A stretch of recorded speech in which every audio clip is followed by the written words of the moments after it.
Yeah, my mute and this unmute button is a save select. Uh, Alright, I can make that work. Um,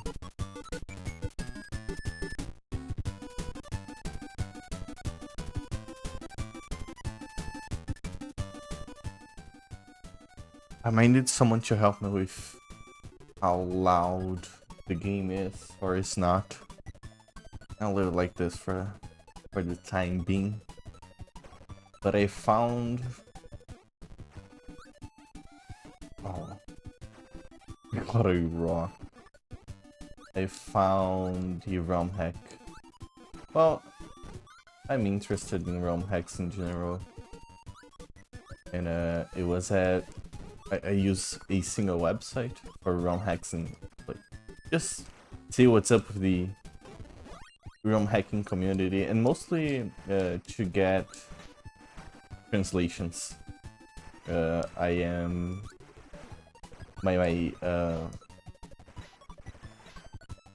want to explore Japanese only. Usually it's Japanese only, but it doesn't have to be Japanese specifically. There's a lot of Japanese only games, and I usually use the website to check it out if there's any new translations. Conveniently, they make translations and, well, they list translations and ROM hacks in general altogether. So, you know, aside from checking out the translations on romhacking.net, I also keep an eye on just ROM hacks in general.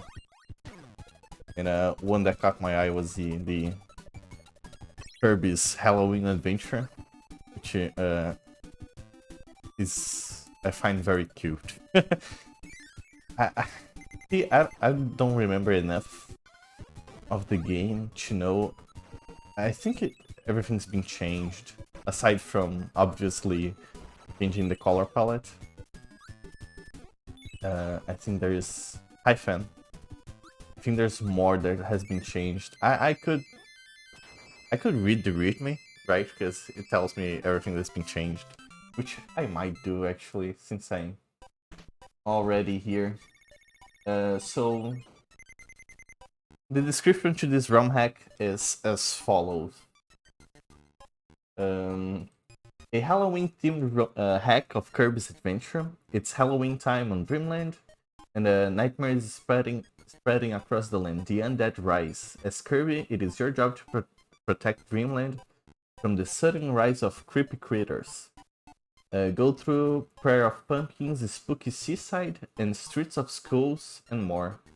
Help Kirby defeat the bad guys and save your kingdom. The final patch includes the following features: dozens of new enemy sprites that have been added, giving several facets to many of the classic game's enemies. Modified mid-bosses, so there is new mid-bosses.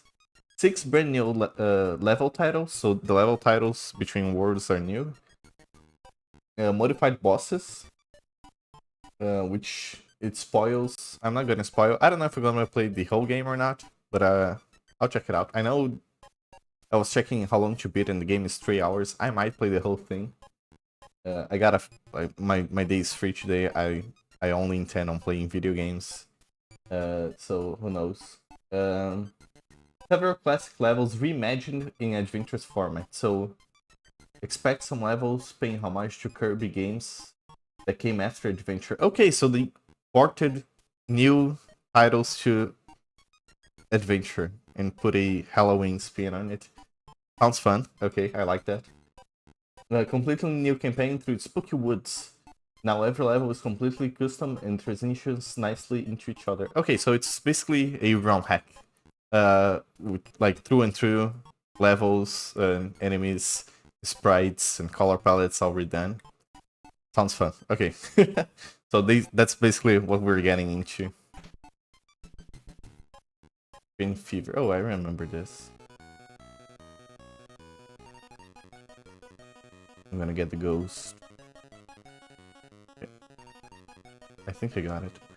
I'm less familiar with Kirby games outside 64. 64 is definitely my favorite.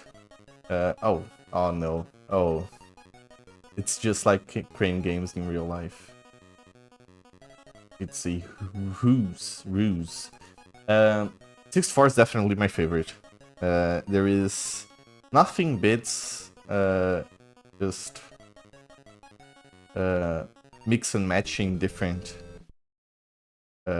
like power-ups. It's so fun, and the power-ups they have are a great mixture of this is completely useless but it's cute, and this is actually useful. Ooh, a bat. So it's I like it a lot.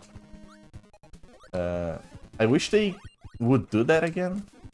With every single Kirby game that comes out, I'm always hopeful they will bring the mix and matching of power-ups back. But they never do. And even... Okay, I really like Kirby games, but I'm somewhat disappointed with them due to... I don't know, it seems they rarely ever add new power-ups. Usually when I see a new Kirby game, it's like, okay, I've seen this power-up, I don't know, 5-6 times now? Oh, fuck. Okay. And I really wish they would do more with Kirby. So I won't really absorb the clever changes on details. I mean, neither will I, even though I think I played most of them, if not all. Cheese brain. I do... Oh yeah, that's Crash. Oh no. I hope that doesn't look awful on stream. The Halloween themed Kirby is very cute. Yes, it is. I like it a lot. I do enjoy the color palette so far. 3 hours not that bad. It is not. I mean, it is a whole new game basically.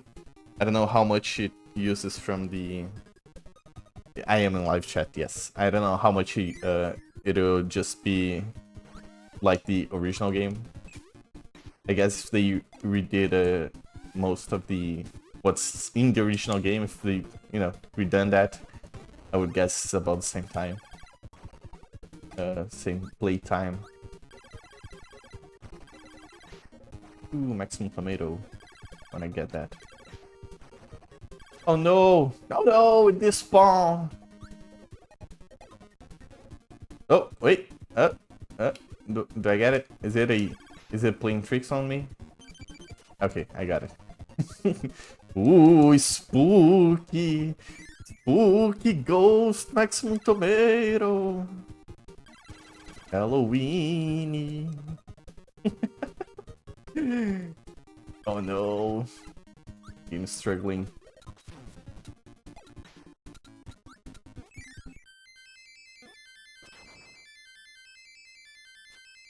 It's just like real Crane games, yeah. I do like Crane games a lot. Yakuza,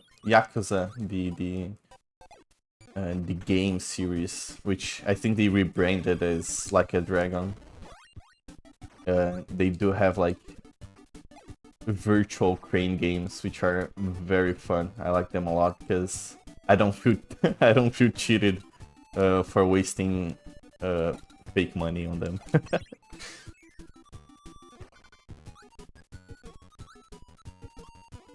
Oh no! Oh no! Got it.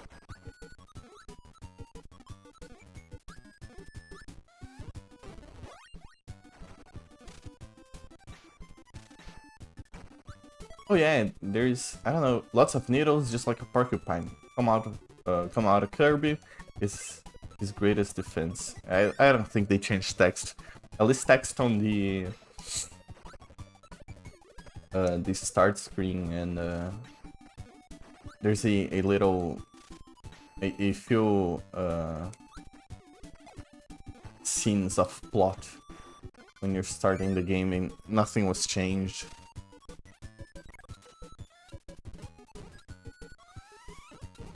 Frog.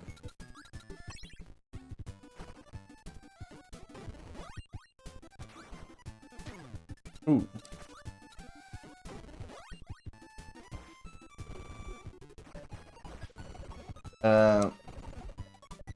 But yeah, I was supposed to... I mean, I wasn't supposed to do anything, but I wanted to have the flower thing up on stream today. But I ended up hanging out with friends Friday and Saturday, which we were supposed to go on a what is it called? Wait, hang on, I gotta Google Translate. Maybe it's just chinchilla, actually. Maybe it doesn't change. Yeah, it's just chinchilla. So there's a chinchilla. Chinchilla. Yeah, chinchilla. There's a chinchilla cafe, which I think it's basically cat cafe, but with chinchillas. We were supposed to go there, but Friday I wasn't feeling so well, and neither were them. So we just skipped it and watched movies. And I wanted to watch Perfect Blue, which I've never watched, and we didn't have Perfect Blue because we were using streaming services because it was easy. And basketball. Wait, which one is basketball? Is there just Kirby ball in this game? I forgot. I don't remember. Yeah, I think it is. Okay, it's just ball. I wanted to watch Perfect Blue for a while now. Ooh, okay, Kirby ball, not good. But we were basically at the mercy of it being on like streaming services, and they did not have Perfect Blue. So we ended up watching Paprika, or yeah, Paprika, which conveniently is by the same guy who directed Perfect Blue, but it's not Perfect Blue. It's the same guy who also did Tokyo Godfathers, which is a movie I do really enjoy a lot. Remember, I watched that movie a whole bunch. But I really liked Paprika. Like, really, really liked Paprika. My only problem with the movie is that it's... Unfortunately, like, it has a feel of the, hey, if you pay attention, you can notice... Well, not even pay too much close attention. There is, like, obviously set up...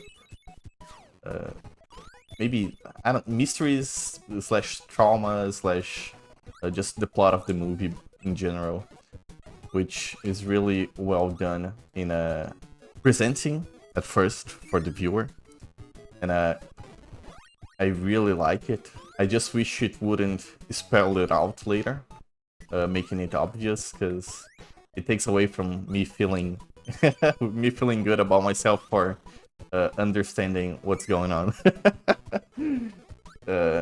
So yeah, it kind of like just shows. Oh, it kind of like just shows you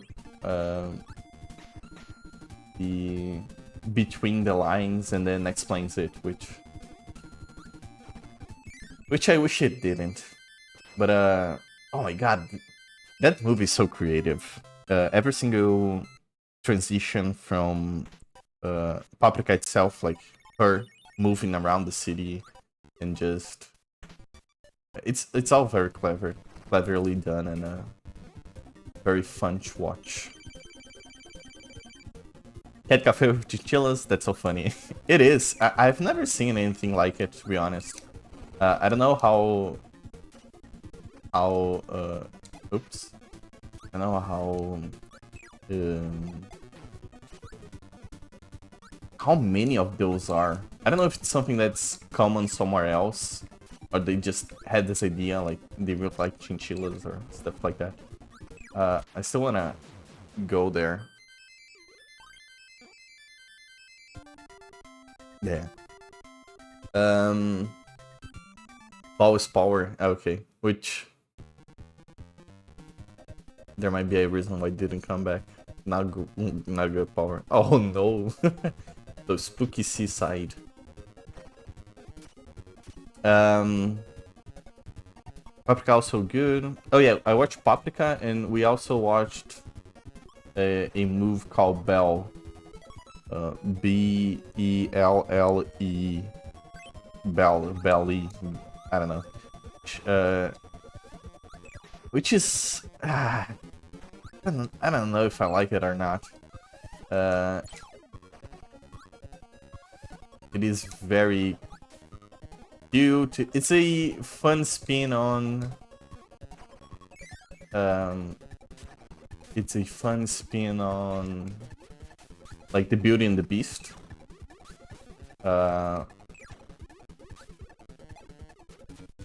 And I wish it was... It is very creative. It reminds me of Summer Wars in the sense of there is like this electronic world, which is basically a video game. But it is very shallow. You have to you have to suspend your disbelief of anything that is that you know about digital worlds, like digital platforms, and just accept the movie as it is. Like, just pretend it makes sense, basically. Which is very hard to do when they're trying to make it sound like they live in the same world as us. Like, it's just like the regular world, but it does exist this platform where you're in a game and you can be your character and do stuff. Like, and also at the same time, someone is hosting that because it's the real world, right? But you can't think too much about it because it doesn't really make sense on why would, like, that host or whoever built it let people do bad things on it, like unmoderated stuff. I don't know. It's really it's really hard to ignore, basically. Ooh, King DD has a witch hat.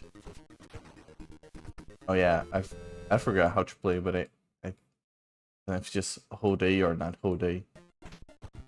Maybe, okay, forget about it. I fucked up. Oh yeah, I gotta read chat. Satoshi Kon, I think that's the guy. Done a lot of really good stuff, which is very sad that I found out he died not recently, I think it was about 10 years ago, but he died prematurely. I do enjoy his movies a lot, of the ones I've watched at least. I do think it ends up losing a lot of the ethereal air due to it.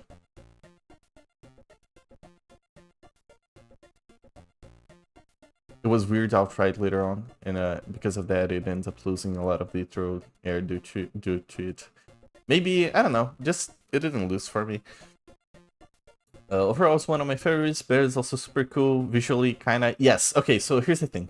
That movie, visually, I like it a lot, right? I do not enjoy much of the 3D animation it has going on. I understand why they did it. It is a stylistic choice. Because... I mean, I don't know if it's a stylistic choice, because I've noticed, okay, in that movie, it feels like the backgrounds to that movie are great. Oh my god, the backgrounds to that movie are all perfect. But I've seen actual 2D animations. There's like a couple of scenes, a very specific couple of scenes that are supposed to be in the 3D world, which it is all animated in like 3D. The digital world with it, which is animated in 3D. I noticed there's like 2 or 3 scenes in it that is animated in 2D. a weird 2D that is not like regular animation. It feels very... It feels like they took an image and stretched and moved like shit left and right. Like they were... I don't know how to explain because I don't know much about animation. I mean, a bit, but not too much. Like they have a single image and bones to that image, and they move the bones so the image like stretches. I feel like they did that a couple of times, and I was asking myself, okay, so is it is the 3D thing a stylistic choice, or are they trying to just, you know, because they have a lot going on. I would never imagine someone trying to actually 3D animate it all, which is one of the good things, like cool things you can do with 3D. Oh fuck. Hang on. Okay, I gotta pay attention.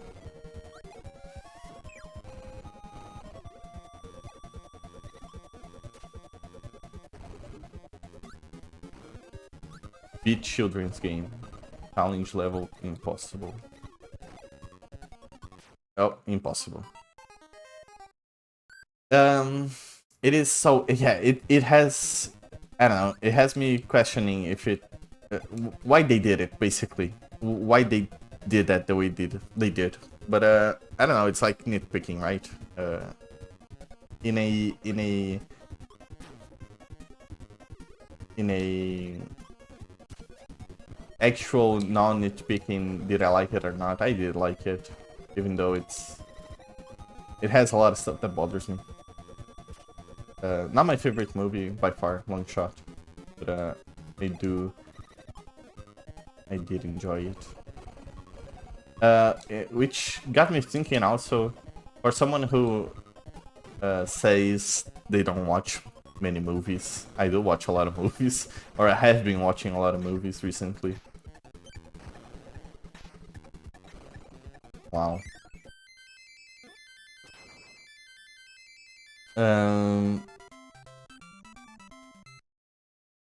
Bell was also very cool, visually kinda, and it was nowhere near as good as Summer Wars. No, I mean, the only comparison it actually has to Summer Wars is the fact that there is this digital world where people have their avatars and stuff like that. That is the only actual comparison to Summer Wars. It is not even comparable in any other sense. Or the second Digimon movie. It's the same movie, but for girls this time. Yes. Okay, so this movie is very, very, very girlish. Like, I had trouble understanding why the main character was crying or being like the way they are half of the time. And one of my friends, she was fucking losing it because, I don't know, I think she sympathized with the main character a lot, but I could not. I don't know. I felt like maybe it's like a gender boundary, which main character might have been written to, you know, to be sympathizable or relatable to ladies. Dude, I fucking hated her. She did not make a lick of sense for me. It really bothered me, and I was trying to figure out if I maybe was missing something. I don't know. I feel like I wasn't. It is very, but for girls. The second Japanese Digimon movie, Digimon Adventures movie, and Summer Wars were the same guy, if I recall correctly. Mamoru Hosoda. Hosoda? I don't know. The 3 Digimon are Wars game, the Summer Wars, and Summer Wars is better than Bell. But I feel like it's very sad to hear Satoshi Kon died in the middle of working on a movie called The Dream Machine. And the studio that is going to continue working on it eventually dropped to my knowledge. Oh, that's sad. Is it a stylistic choice or is it symbolism? We'll never know. RIP. I mean, I don't know. I'll check it to being a stylistic choice. To be honest, it is the line between reality and the other world becoming unclear. Maybe it actually okay. I wouldn't doubt it because the scene that I'm thinking of, which again is like 2 or 3 like actual 2 second scenes, right? It is very quick. They are at the point of the movie that reality, like in Belle in this case, where she's basically doxxed, right? I think it's very funny. The bad guy has a dox beam, which basically doxes the person in real time. For me, that's very funny. It's super silly.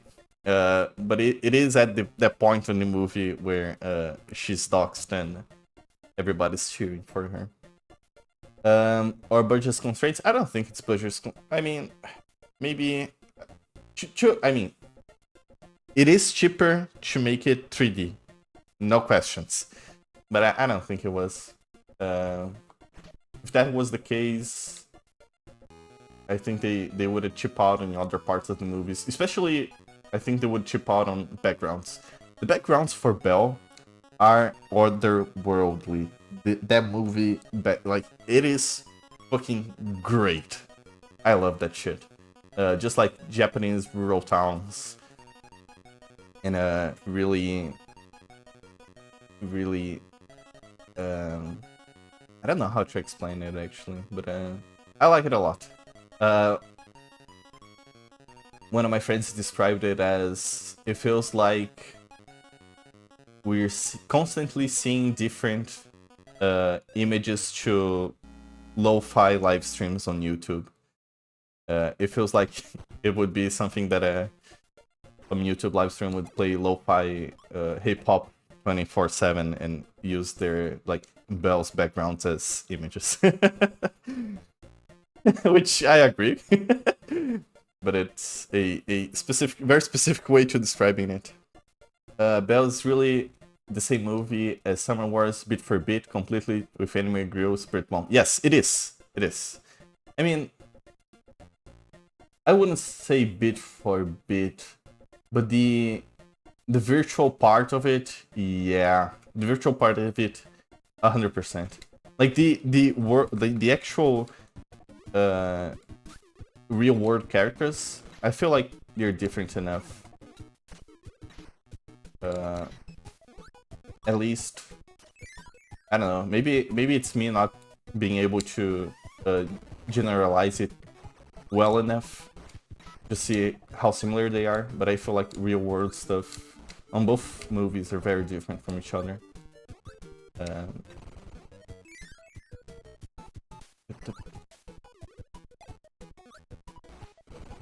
was trying to pay attention to the game to see if I understood which game this is from, because I feel like I've played this before. Meta Knight. Oh yeah, we do have Meta Knight challenges in this game. I forgot about that.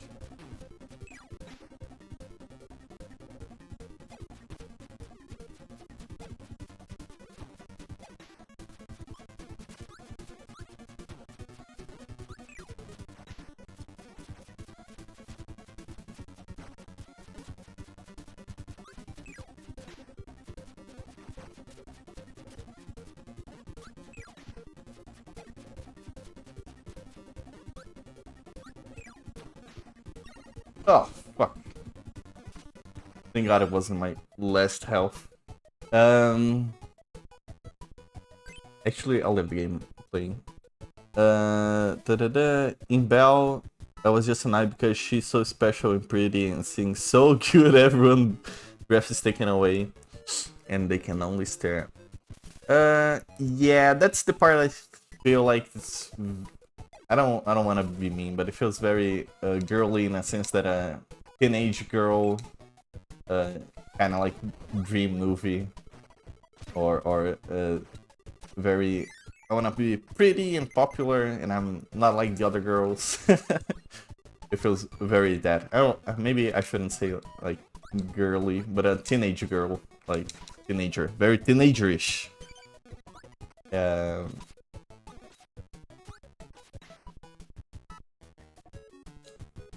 it is kind of cringe, yeah.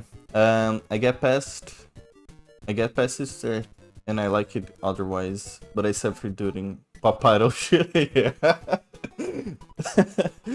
yeah, and it goes for so long too. Ducks being holy shit, I forgot about that. I mean, Ducksing is definitely utilizable as a scary, threatening concept for a story, but the duck spear is not a chief. Yeah, no, it is not. And yeah, it's kind of weird. I'll be honest, up until like Beast and the cops, the internet police showed up, I was really enjoying the movie. When it started being more like Summer Wars, where there's like fighting going on, and I kind of, I don't know, it kind of, I don't know. It feels like the uniqueness of the movie went away. But yeah, had a really big problem with like several of the story elements in Bell, but it's been a while since I watched it.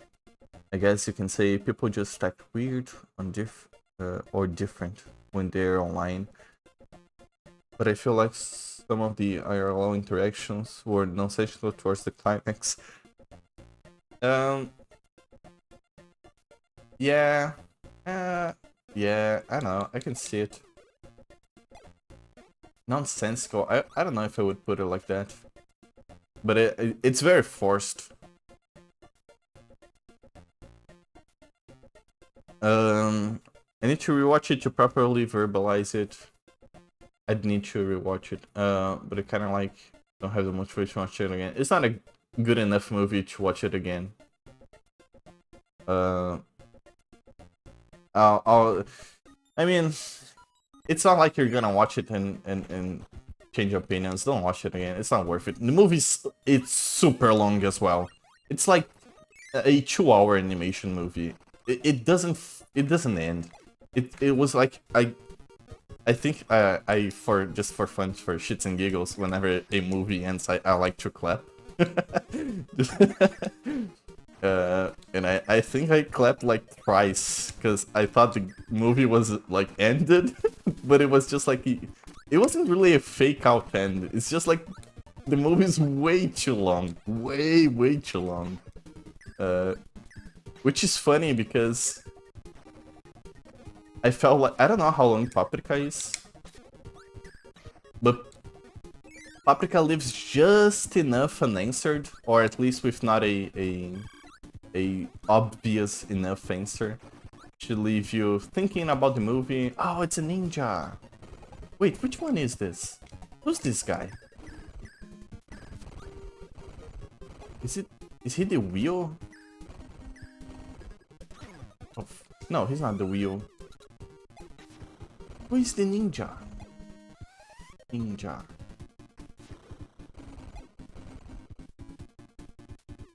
Wouldn't it be cute if he threw the stars? What does he throw? I don't understand how he's throwing. Oh no. Oh no! Oh, he's a grappler. Fuck. Wait, oh no.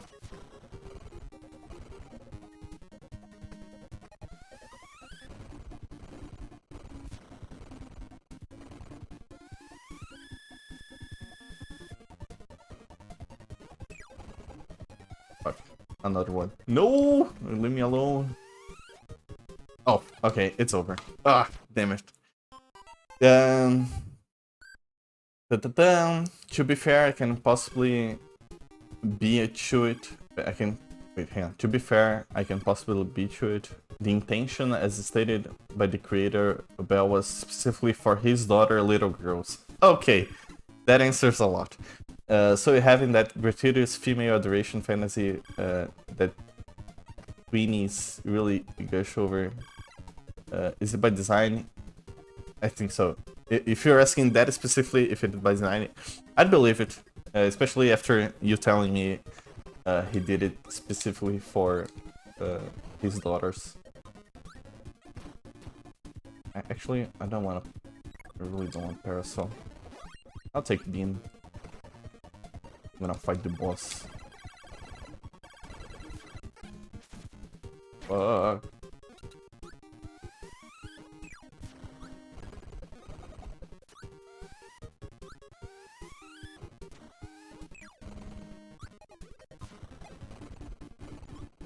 Hang on.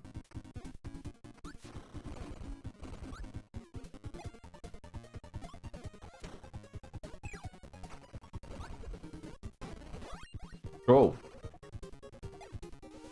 Well, I don't really get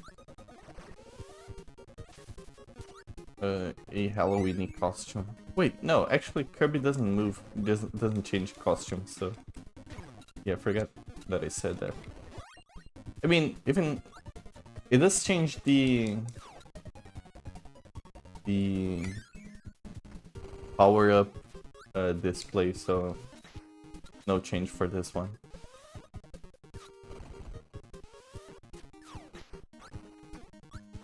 Oh, wait. I know. Okay. I don't think this is from this game. I think this train is from Planet Robobot on the 3DS. I'm pretty sure that game specifically has a train segment. Yeah, Force, it didn't make sense to me, but Force is the right word.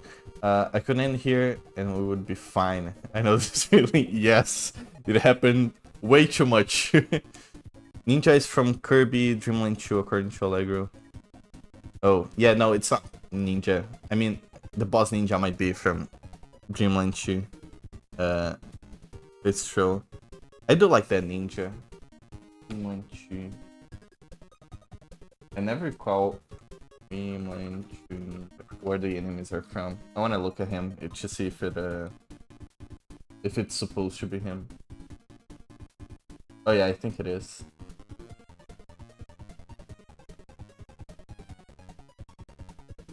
It does. I mean, it is a regular ninja, but it does look like a lot like him. That's fun.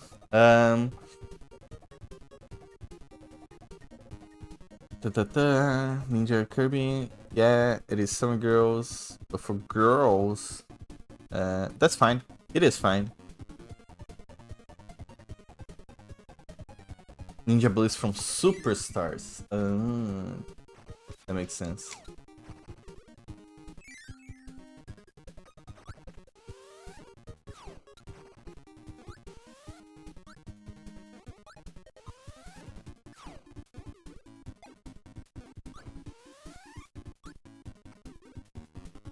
It's been a while since I've played a Kirby game,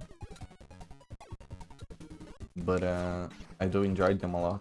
I have this feeling, I don't know if everybody, like, if other, I don't know, many, actually, maybe Allegro can tell me this. Oh no.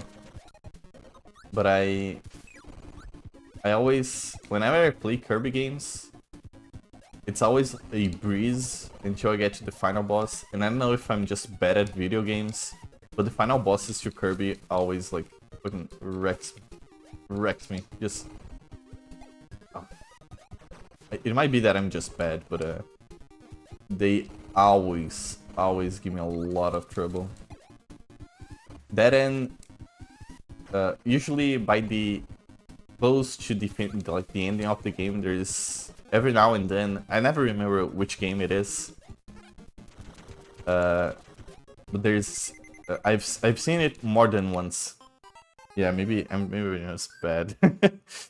I've seen it more than once, but I always like robot bosses that have numbers pop up of like basically how much damage you're dealing to them, which I don't know, they might, I don't think they're real numbers. Like, it's probably just like fake numbers, but it feels very RPG-ish to show numbers, and I always find that very cute.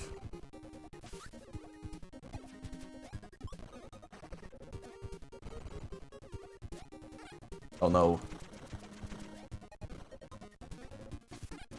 Oh no, I'm bad.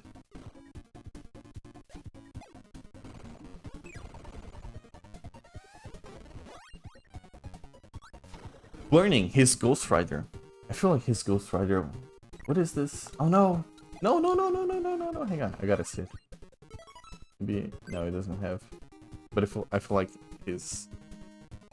Which, to be honest, the only thing I know about Ghost Rider, I feel like he's a superhero from either Marvel or DC. I just remember the awful Nicolas Cage movie.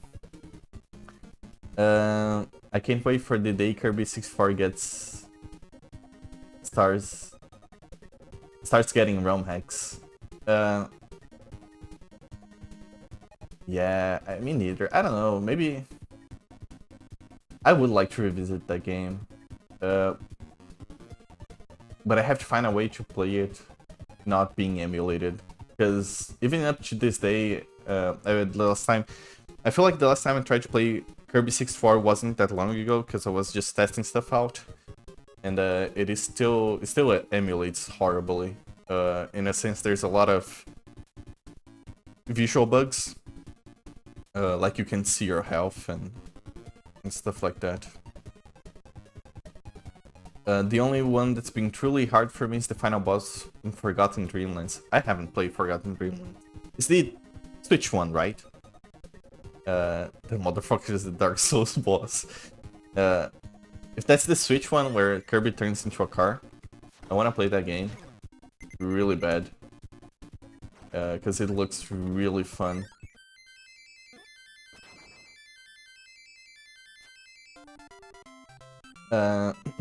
I know nothing about Ghost Rider except it was once Nicolas Cage, therefore he's a national treasure. It is a Switch one, it is very good. I look forward to playing that. I have to... Well, I mean... I was going to say I have to get a Switch emulator going on. But I don't know, maybe I'll just get Switch for myself at some point. I feel like if I get a Switch for myself... Well, first of all, if I get a Switch for myself, it's gonna be a hacked one. Ain't no way in hell I'm paying for games. Especially Switch games. They are obnoxiously expensive over here. There are a few... Well, okay. I thought about getting a Switch purely because... the Monster Hunter I play on the 3DS has a Switch version, and you can import your save file. And I just basically want to look at my character in full HD, as opposed to 240p from the 3DS resolution.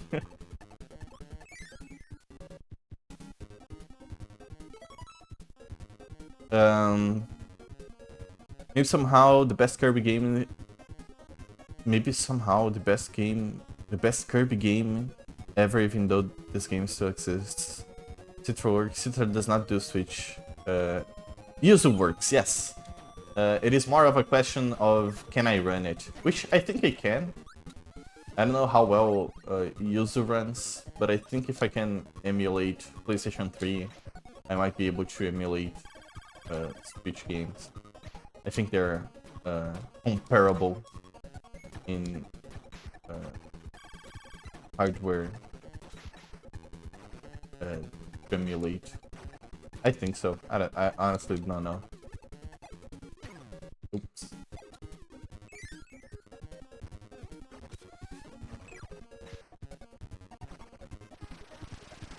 Haunted House Gallery.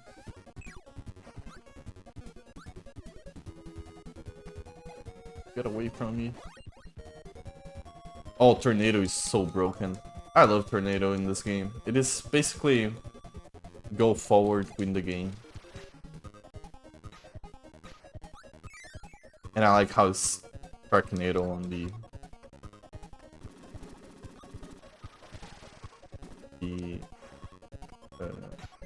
visual display for the power-up display.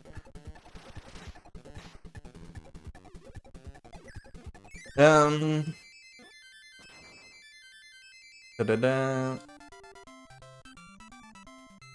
I guess the kind of thing is The Switch isn't super powerful console, so it is about the same optimizing the emulator than a raw power, maybe. Not an expert. Me neither. I don't know. I just have to set it up. Because obviously I have to get the BIOS or whatever I have to extract from my real hardware. I definitely have to get it working.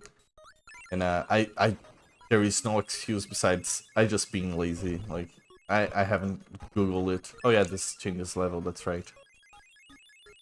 Oh, am I buffering? Oh no. Wait, it says I haven't dropped a frame. I lived. I don't know if it was on my side or not, but if it's working now, that's good enough.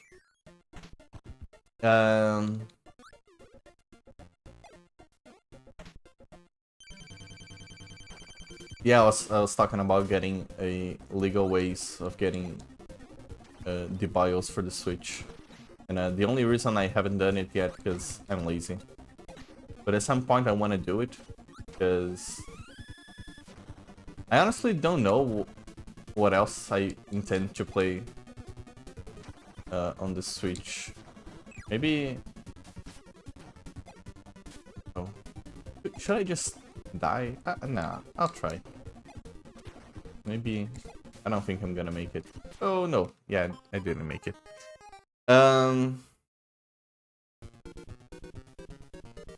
They turned paint roller in Ado. Yes. This was one of the changes. I guess I'll read the rest of the changes. Classical, where is it? Completely new campaign. So, modify bosses, like at the line taking over paint roller's spot, Crackle being fought on our largest city, etc. Okay, so we have two examples. This is one of them. Oh, I'll take Egg Game again. Because, well, now I gotta pay attention. Oh, okay, I'm bad. Now, because I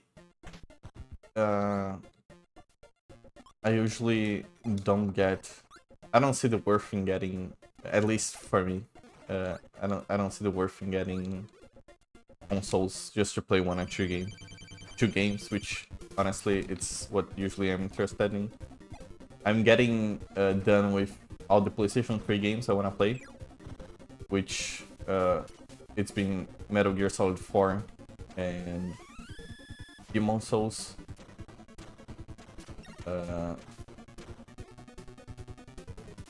And now Peace Walker as well, because I mean, if I'm going to play the four mainline Metal Gear games, I might as well play the other one. People say it's good, but after I'm done with the PlayStation 3, I'll probably get a Switch emulation going on. There's still a few Wii games I want to play. I never played the... I mean, I've played them, I just never beat them, because I was younger and didn't really appreciate the weirdness of it. I want to play the No More Heroes games on the Wii, so I want to do that as well. Maybe at someday I'll get to Switch. Which by then I don't know if I'm gonna emulate it or just get a hacked Switch. I want to get rid of my 3DS games I still want to play, which honestly is just Dragon Quest VIII and the last Shin Megami Tensei game on it. I forgot the name. It's let me check it.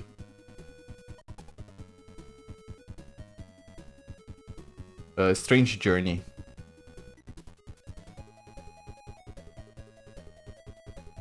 I really want to play Strange Journey. I think after I'm done with Strange Journey, I'm gonna have played all, not all, but most of the Shin Megami Tenseis I intend on playing.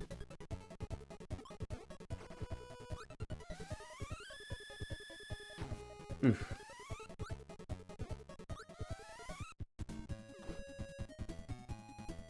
The only, I mean, not a problem, because it is illegal, but there's no way to connect to the online servers with a hacked Nintendo Switch, is there?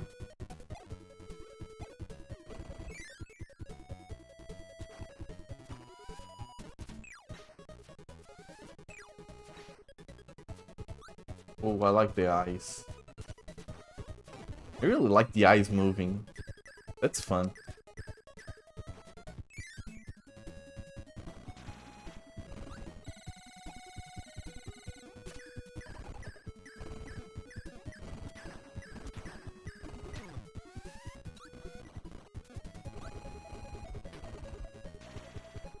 Oh no, I'm bad.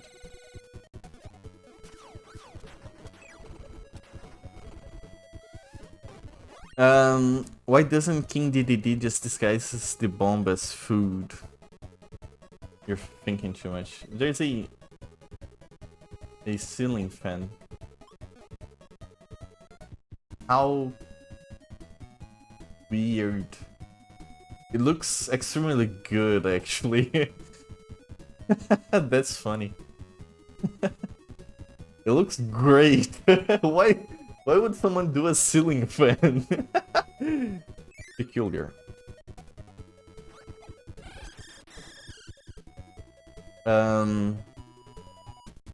It cut out for me. I think that's shit today. Gotta look. But I don't...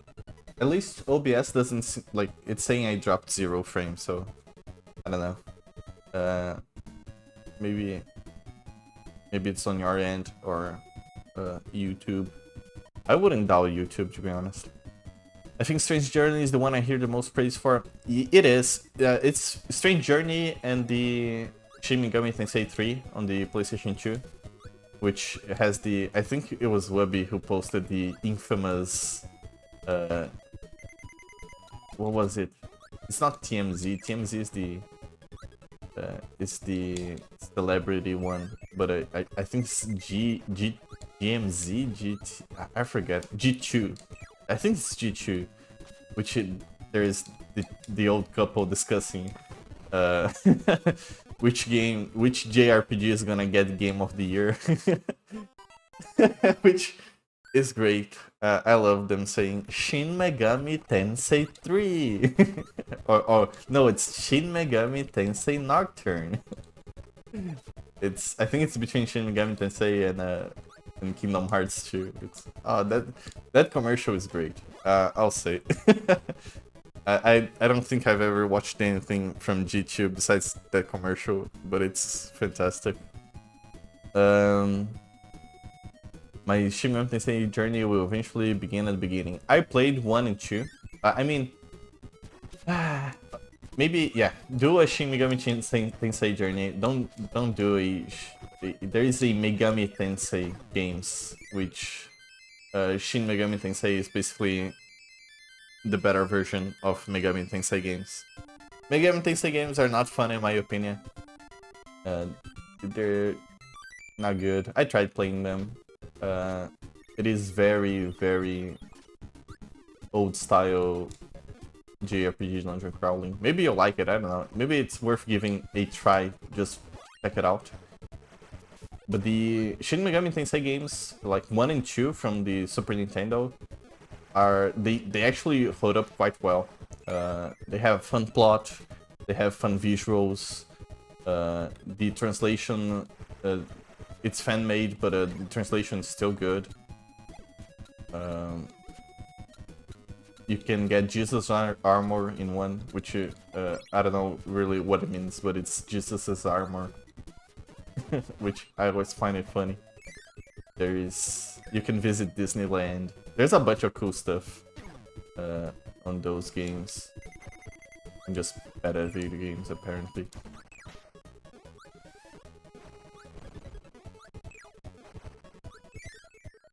I like them a lot.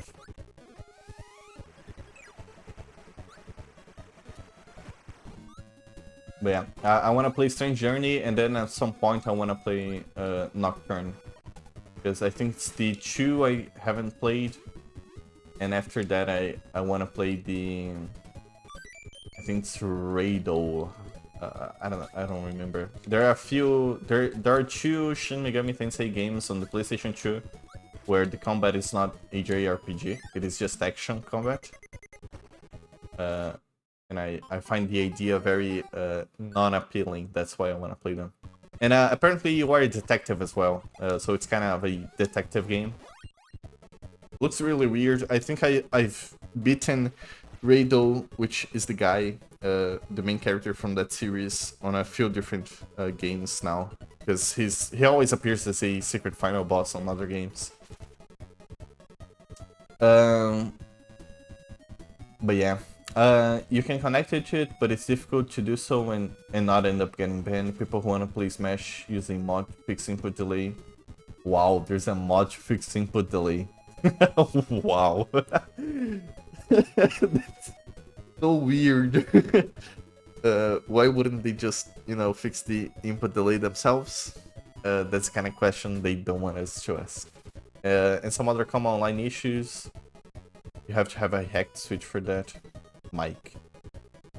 I don't know, did I say something about mic? Did mic show up? By the way, I think, is the game sound good? Because I lowered it a bunch.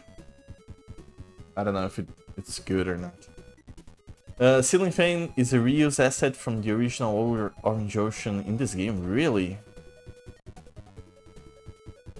So they didn't go out of the way to make something nice like that, but it is really nice. Someone went out of the way to make a nice ceiling fan, and I do appreciate that, even if it was a Japanese man in the 90s, or games from the 90s, I think. I don't remember.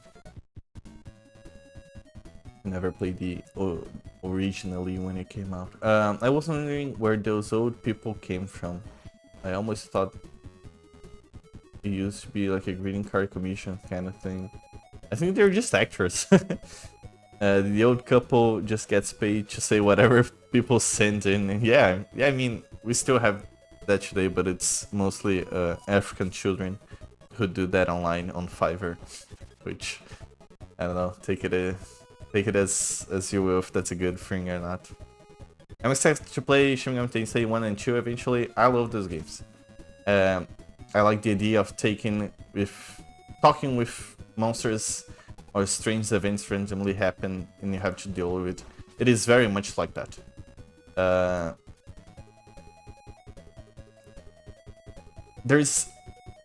Well, yeah, it is very much like that. One of the things, it is very small, right? And maybe you notice by yourself, but I wanna mention it, and maybe I'll ruin it. But it's not really a spoiler or anything. Just, I really like when you enter combat in Shin Megami Tensei games, at least 1 and 2. I think, well, 4 does that as well. The mainline series, at least. You enter combat and the music is like calm, right?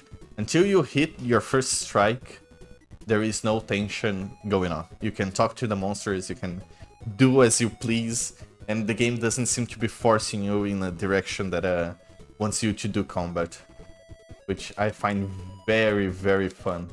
It is a very small detail, but I do enjoy it quite a bit.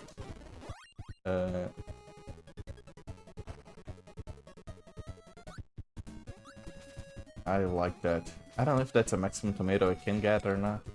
I don't think it is. Aside from the basic main story, of course, my context, the power-up not spelled Mick for some reason. There's a... wait, hang on. You mean maximum tomato, Mike, my context. The power-up not spelled Mick for some reason. Oh! Oh! Oh, okay, like the power, I got power-up. Okay, that makes sense. I did not notice Mike was on screen. Is that on the original too?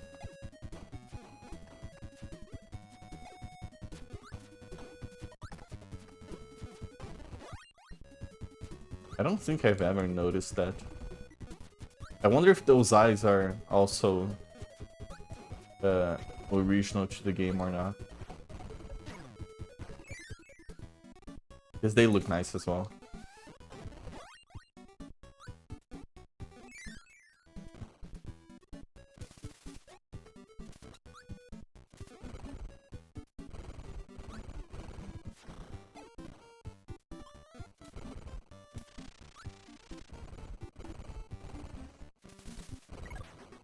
No! I killed her. Pretty sure Mike has been Mike every time. Really? Huh?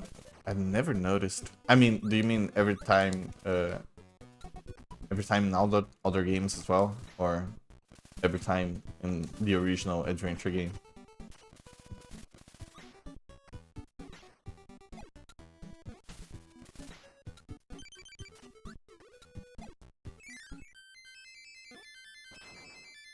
Microphone name is just Mike.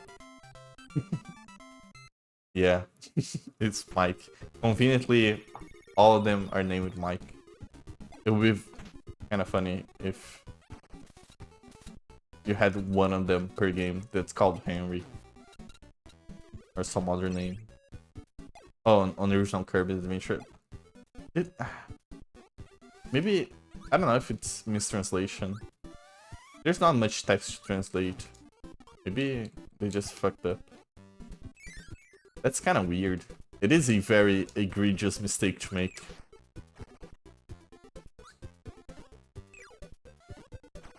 But then again, Natuma. Wouldn't be the first time.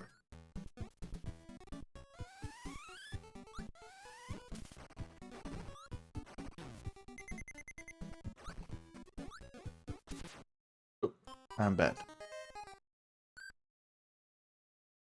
I think the last time I played the Kirby's Adventure was the... I don't know if you guys used to play or used a lot, but 3DS is my shit. I love the 3DS. And the 3D remakes on the 3DS for Kirby's Adventure, Kid Icarus. There was that one Punch Out, not Punch Out, it's Punch Street. I forgot the name, but that game was really bad. I hate that game. It's not fun at all. But they had like this 3D remakes series, which I really enjoyed. I remember playing most of them, if not all. At least from the Nintendo Classic games. I know there were Sonic games as well, but I didn't play those. Fuck.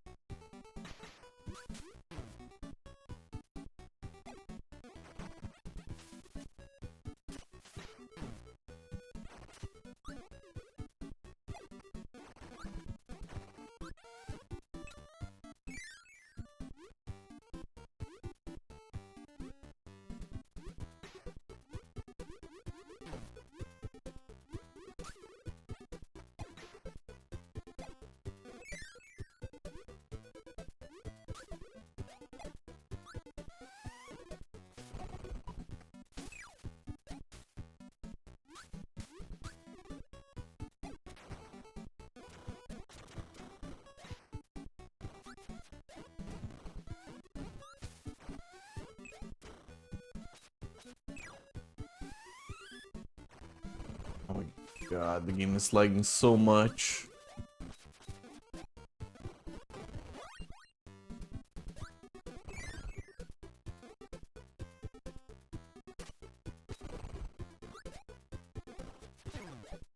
Oh.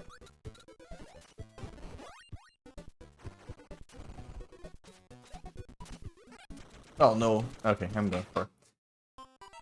Natumi. In the same game. Which game was it? Was it 64 or Super Nintendo?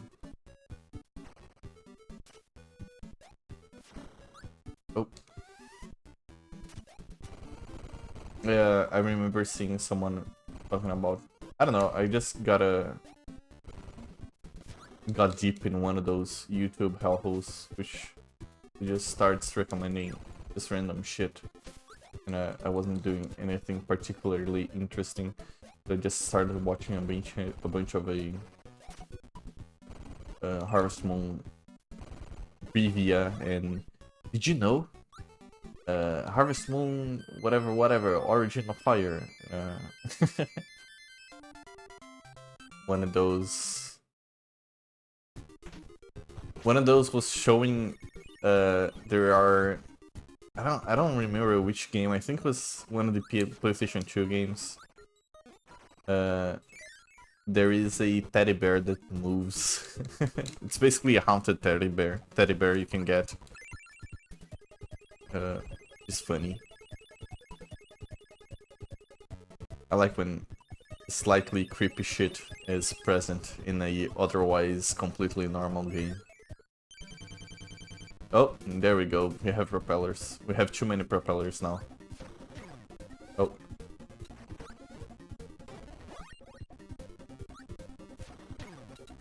God damn it.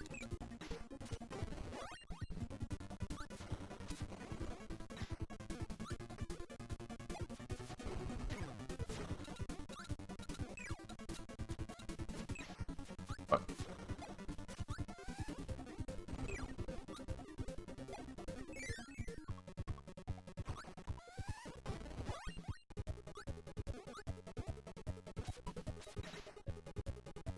Um, 64 was one in the title. It's Natumi.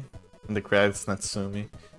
Dachan, I think that's it. It's in the GameCube, Her Small Wonderful Life, and a New Wonderful Life. Optional to buy the teddy bear from Van. Everyone hates the damn thing. I just want to know why. Wait, do you mean everyone in game or everyone like people on the internet don't like the teddy bear? Because I don't know. I kind of like the idea. I do really miss. I don't know if it's something that I conveniently used to play a lot of games that did that. Honestly, the only one I can recall from the top of my head is Escape 2. But I feel like there used to be not really seasonal, but basically what I mean to say is you don't really see like haunted house levels in a winter level with a Christmassy feel to it. It is usually everything is very non-seasonal. Even though if it's like out of season, it doesn't have to be seasonal. Like there's a haunted house on Escape 2, which is basically it is very Halloween-y, even though it is not actually Halloween-y because it doesn't portray Halloween. It's just a haunted house that has a Halloween-y feel. And on the same game, there is a not really Christmassy, but it is a winter map that has a really Christmassy feel to it. And I feel like it used to be a thing that happened more often. Even, I don't know. Even, maybe it's because I don't watch TV. Maybe they still do this in TV. But like October, at least, I mean, of course, I'm outside in the United States. We don't have Halloween, but I remember watching like Cartoon Network and whatever TV channel, and there always seemed to be like a Halloween event going on, right? Where there were Halloween episodes for Scooby-Doo or stuff like that.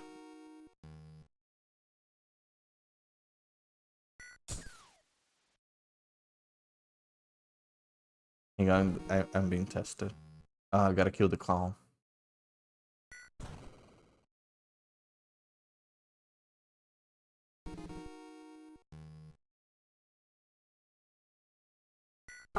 Ah, no! Not fast enough. Input lag, emulator. Whatever else excuse. We've got Harvest Sprites, the goddess Muku Muku. Who's Muku Muku? I don't call Muku Muku. Muku Muku.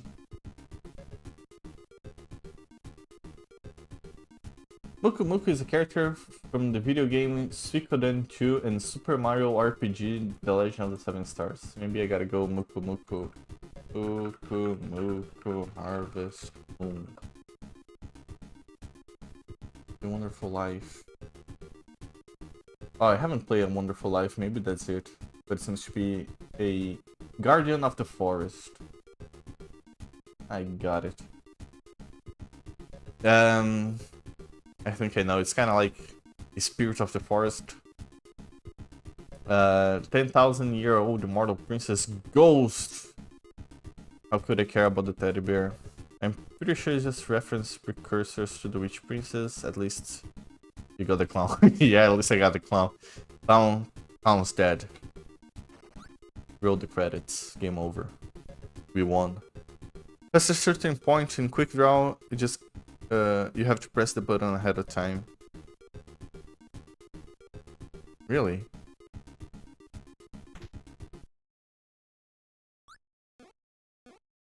I mean, maybe. You mean actually? I mean, 16 frames is what? 16. I think that's frames.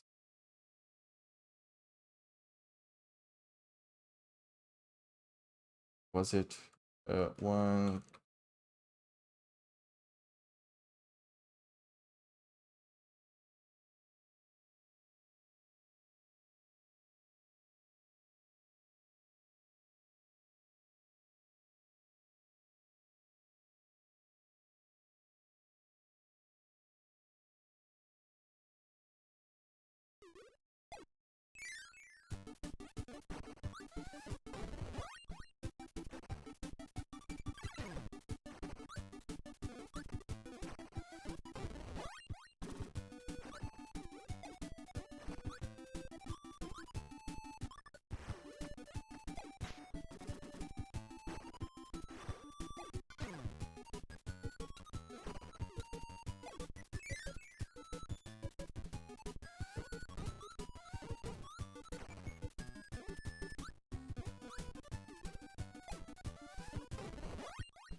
Oh shit, I did mute myself. I don't know at what point.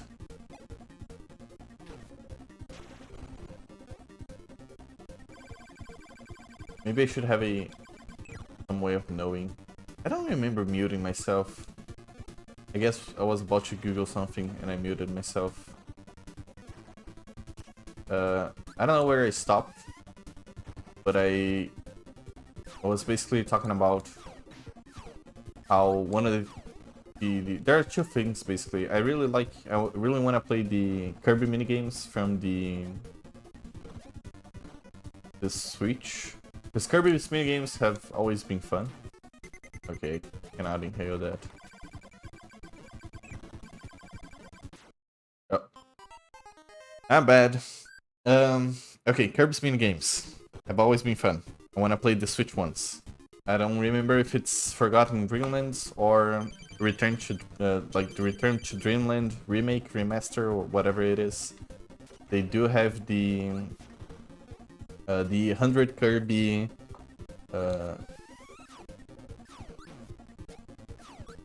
minigame where you play against online people to basically find out who has the fastest reaction time, or basically luck if you're just spamming or trying to cheat the game. I'm bad at video games. That and the other one, the other thing I want to do on Switch is, well, not necessarily the Switch, but as far as I know, it does it, and it does it surprisingly well, which I'm not sure if it's true or not. But it does the Switch emulator for Amazing Mirror. It has online multiplayer. Fuck.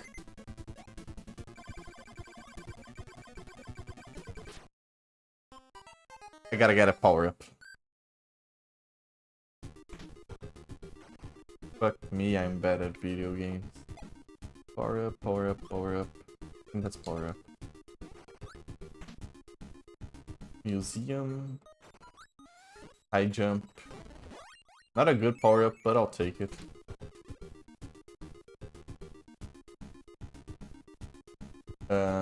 Magic Mirror, because Magic Mirror, I really like the design of Magic Mirror, where you are basically just,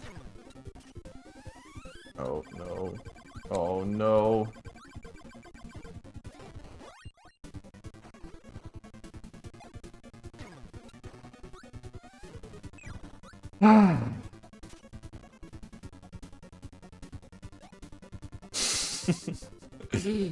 I'll get it. Oh no. Oh no. Leave me alone. Okay, and now you're gonna change, right? Oh. Yeah, okay. Wing.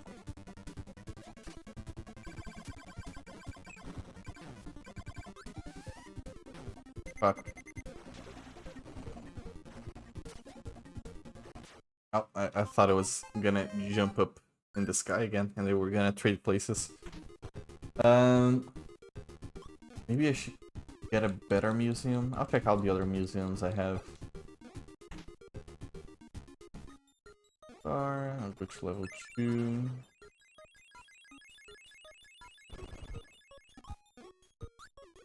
And I always wanted to play Amazing Mirror.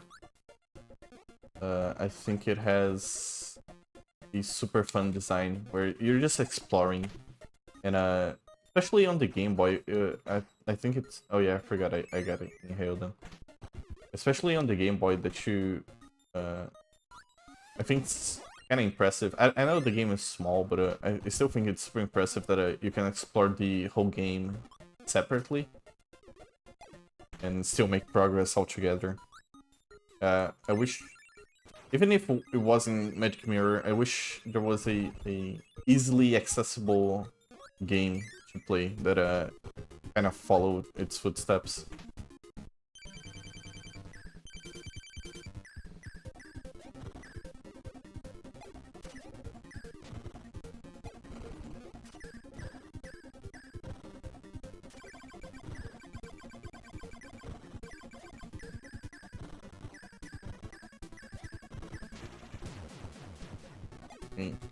No way spamming works.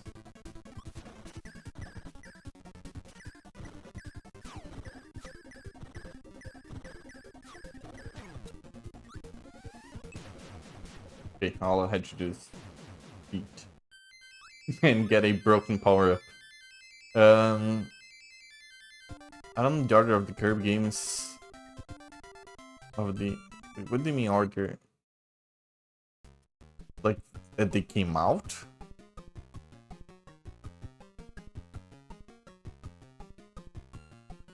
Six 4-star allies, the Lost World. I thought about doing a ground-up investigation of Kirby 2 from the beginning. I mean, Amazing Mirror is the Game Boy one, where it's basically multiplayer Kirby. Which is not easily emulated. Unless you're using a Switch. Apparently the Switch version of it has online multiplayer, and it's surprisingly good from what I understand. That's why I was asking about the Switch and online features and getting banned and stuff.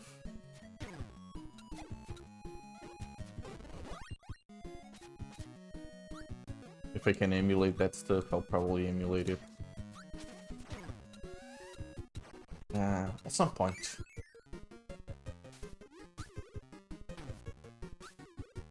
I thought about doing but it's not heavy on plot. It's not heavy on plot. I mean, if you... I'm sure there's people who say that there is plot. There is no plot. I mean, really... It's really... villain of the week, basically, or villain of the game. And it's usually the cute mascot you're playing, you're helping, trying to help, end up being the villain. And that's pretty cookie cutter. I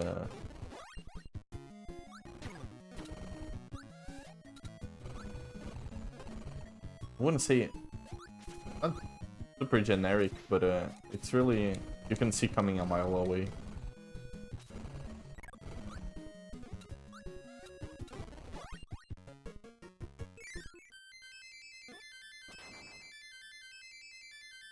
So I don't know, it's good for me to stream since I feel like I rely on the game's text events to give me stuff to talk about in most games. Yeah, maybe. I gotta say, I mean, I'm not really... I'm surprised my streams are not as shitty as I thought they were gonna be. I mean, like, I'm enjoying, is what I mean. Not that I do good content. Because, I'm not that delusional. But I kinda also feel like that. Because by, like, default, but just existing and playing video games, I rarely ever speak or comment to myself stuff. So I don't know. It's kind of weird.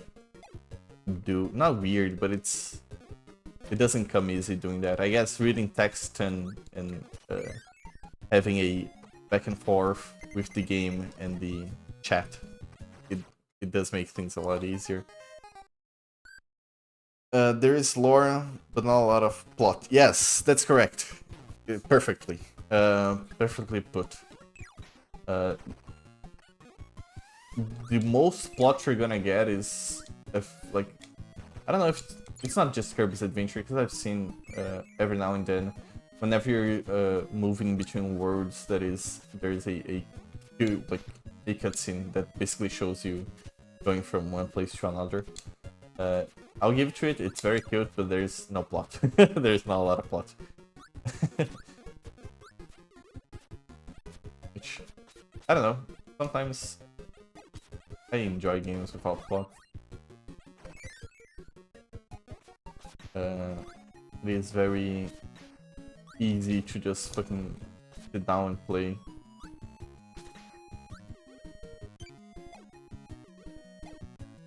And not have to worry about anything. Or if I if I'll get to the end of it, because once I'm enthralled with a plot, not really enthralled, I'm easily easily captivated by even the shittiest of plots, right?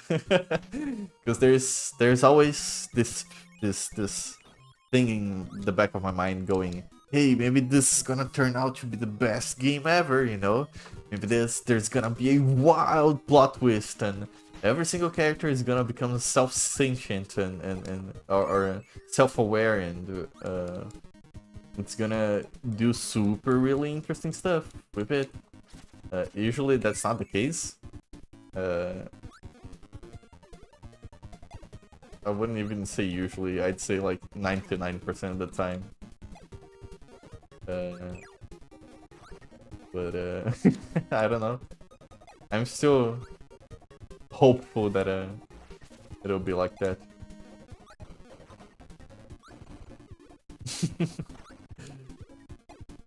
Oh, that reminds me that I really want to play Deadly Premonition. Which I'm not even sure I'm gonna play this year. Or this, at least for a while. Oh my god, Kirby, are you okay? How did I do that? Hang on. I'm gonna try and do it again.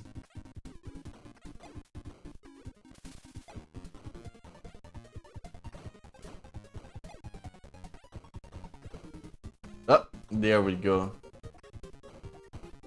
Kirby's not okay.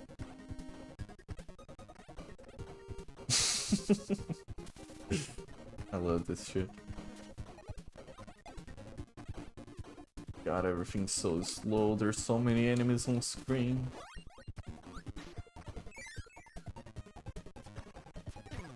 Yep.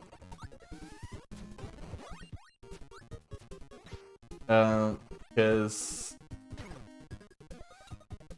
I don't know. Maybe. Oh, I'm doing like really big life plans, which I plan put in motion by the start of next year. And I'm soon, probably next month, I'm trying to move again. Because I'm basically in a big city where where most of my friends live. But I don't want to live in a big city anymore. I fucking hate, I don't hate this place, but I hate having to pay rent, basically. It's stupidly expensive and it's not worth it. But it's been good to visit friends. I miss them a lot and we got to hang out a bunch. I desperately try to give plot benefits of the doubt. Me too. Mostly characters try not to be insufferable. Ryudo.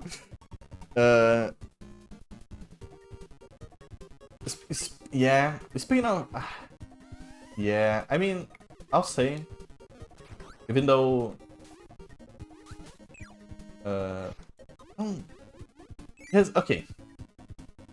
Well. Okay, never mind, actually. I'm too cheese-brained. I cannot. I cannot words.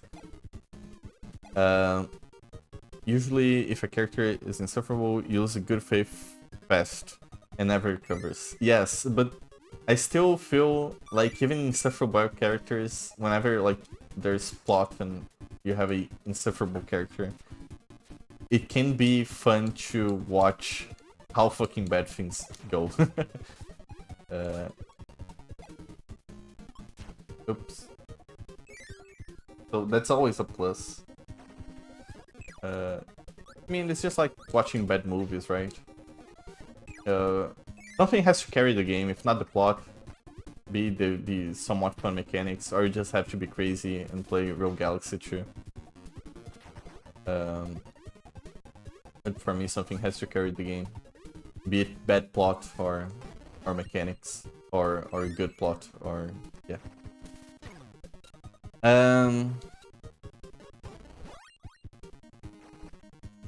So yeah, I might go away for a bit to see if I can get all my plans in order because there has been a lot going on, and mostly good. Kind of like work, but it's been good work.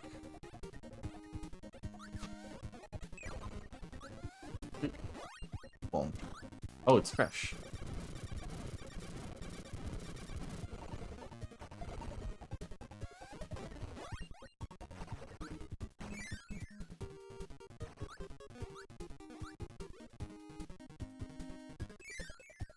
So I'm not really sure because I've decided I wanna stream like Shenmue. I think it's gonna be fun, and of course, Deadly Premonition. But I also wanna get back to playing Yakuza games. Because the Yakuza games are, I think they're very extreme content good. As in, it is very plot heavy, and whenever there's game mechanics, it's usually very silly stuff that I think it is easy to get into. Note that the fans are in proper configuration in this area. They use a lot of the tiles in the Orange Ocean. Ooh. I did not notice, to be honest. But I'll take our word for it. But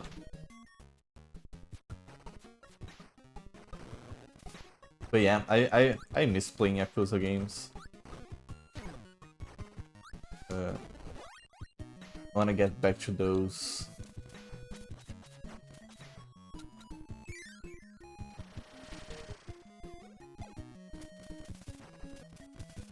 This game keeps me wondering what's in the original Kirby Adventure and what's not. I don't know, maybe I should play the original game. It's been a long while since I haven't played it.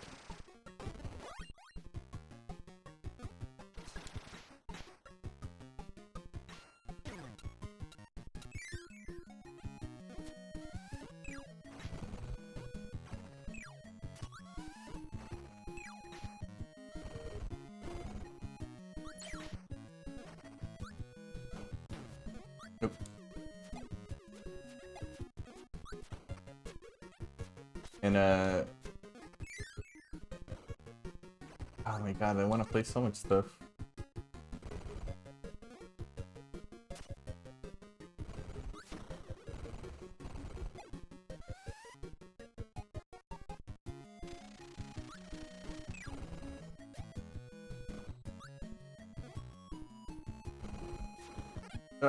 I cannot. I'm trying to concentrate and beat the boss because thank god.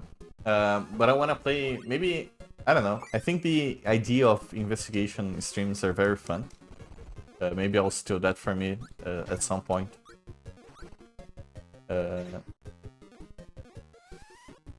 Because I don't know if I want to play all the Apescape games again.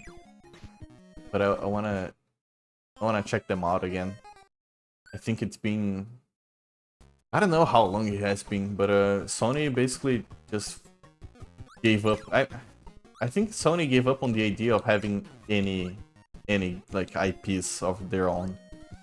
I think they have like God of War, and I don't know if they still do Uncharted games. But well, because I mean, it was never their stuff, but it was basically their stuff, right? Ratchet and Clank, Sly Cooper, Ape Escape. Ape Escape is actually their stuff. It's Sony Entertainment System. I wish they do that. I really wanna check out these Gaia games. I don't know if I wanna play them all, because my problem with this Gaia is it feels like they are all games that should be played like infinitely, right? Like you spend your whole life, you really like that game, and you spend your whole life playing a single one of those games, because the amount of grinding you gotta do on any one of them to complete them. Like, not even complete them, but just check out everything they have to offer, and check out the bonus content of the game. I played the first one, and I still cannot fathom. You can I don't know if you guys played the first one, but it has this basically politics simulator where if you want something done I don't know, if you want to make your inventory larger, or if you want to unlock a class, you have to pass kind of like a law, basically. And you have people that you can bribe, you have people that are going for you, against you. It's basically a public vote. And you can try and just pass it by sheer strength, which is basically which is every man's dream, I think. It's getting on a podium in front of a lot of politicians and saying, I'm gonna beat the fuck out of you because I'm right and you're wrong. And but those guys are way too brokenly strong. Like, I finished the game and I couldn't pass almost any laws. Maybe I'm playing the game wrong, alright? Maybe I'm stupid. But I could not see anyone getting to the point of, I'm gonna see Sarah. My bad. Yes, I'm playing this on actual hardware. Speaking of which, okay, so you have to pass the laws, and I cannot think of how much someone has to play the game to get to the point where they just completely beat the shit out of every politician in the game. But it's a very fun game. I don't know if I would like to play all the other ones. I do want to play Phantom Brave, which I agree has, I think it's from the same guys, but I do have Phantom Brave and Disgaea 2 on my computer. Maybe I'll get to it. But to think there's like 6 of those, and the idea of playing them all it feels really tiring just to think about it. PPP, investigation things, one of my favorite. My Slav friends recommended this guy strongly. It is a very good and fun game. My problem with it is what I said, it's like there's 6 of them, and I just played one, and it's been like 5 years, and the idea of starting a second one just tires me, because the game is so heavily grindy. They just buy studios. Oh, Sony doesn't really develop anything, they just buy studios. Not anymore, at least. They just buy studios and offer the other studios so much money they can help out with the offer for the PlayStation. I don't know if they did that with Apescape. I know whenever you start the game it says from Sony development, whatever. I think it's their game. It's in-house. I don't know if they. I don't think they do anymore. That's the point we're getting, I think. And now the other ones. I mean, the other examples I give, like Spyro, Russian Clank, and Sly. You're right. Like, if those are the ones you mean, yes. None of them are really Sony's. Sucker Punch Entertainment made Sly Cooper, and Naughty Dogs made Jack and... Oh yeah, no, that's... Okay, that's what you mean. Rhapsody. The Rhapsody is a girl game that I unironically... Rhapsody game. Rhapsody, a musical adventure. I know which game this is. I've seen... Weirdly enough... Okay, so... I don't know if you guys know about retro achievements. It's basically a hack that you apply on an emulator. Like, I feel emulators have this built-in. But it's basically a way to get achievements in retro games. There was a guy, I don't know, maybe I'll keep it to myself. I think I'm not gonna mention it, but he was on the high ranks of the global retro achievements like thing, and I conveniently started watching his streams because He was streaming like maybe people, like a 2-person stream basically. And I don't know, I just randomly bumped into him and started watching his streams, and I remember him playing this game at Rhapsody. And it's super cute. I like it a lot. I still want to play that game. I never heard of it before he was streaming it. And the idea of a like musical JRPG, and I do mean like musical in a sense of a movie musical, right? It is very appealing. I do like that idea a lot. Maybe I'll play it at some point. I don't think I'm gonna play it on stream. If I ever play that game, it's probably because I got a handheld or some kind of handheld that can play PS1 games. I'll play on that because I do really enjoy playing JRPGs on handhelds. Yeah, it's very easy to just put the game down and pick it up again. Swamp Kevin also endorses Rhapsody. Okay, I'll take Swamp Kevin advice and play Rhapsody at some point. I might play this guy Investigation at some point. I'm interested, but sort of in middle interested. So it'll be a while probably. I like the way this guy, I don't know if the alt games do that, but the first game presents itself as if it was like each chapter was an anime episode. With the characters like commenting on what's gonna happen and what happened previously. It is a game that doesn't take itself too seriously. I enjoy it quite a lot because of that. Ooh, nice guy. A city.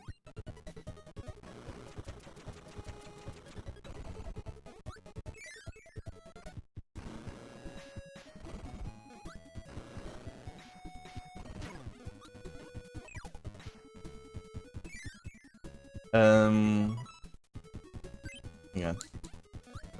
Okay.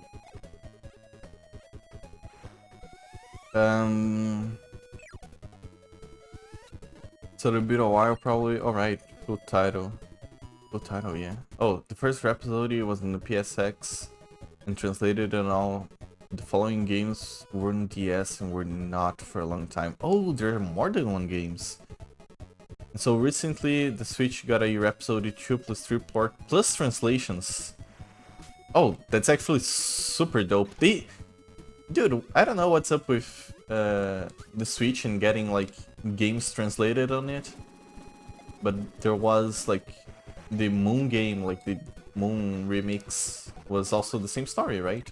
Like it never had a translation and just popped out on Switch with fully translated text. Oh, okay. That's good. I don't know. I mean, I'm not complaining. That's super fun. I hope they do more of those stuff. But at this point, I hope no one ever officially translates Mother 3, just because I feel like it's a meme at this point. Anyone who really wants to play the game has gotten it translated. I haven't. I have never played the third game, I just played the first and the second one.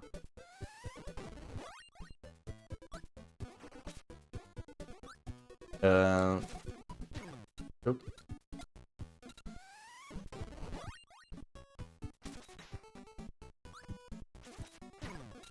I'm bad.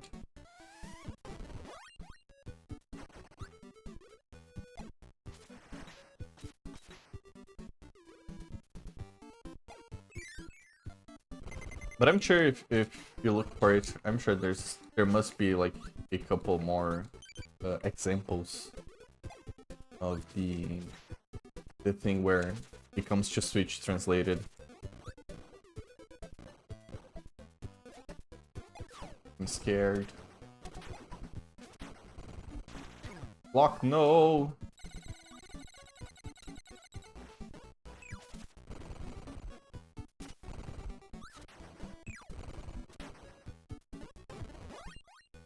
Oh, yeah, Mike. Mike. Kirby can sing his favorite song from 3 times. I wonder why that song hurts the enemy. It's the mole guy. Um,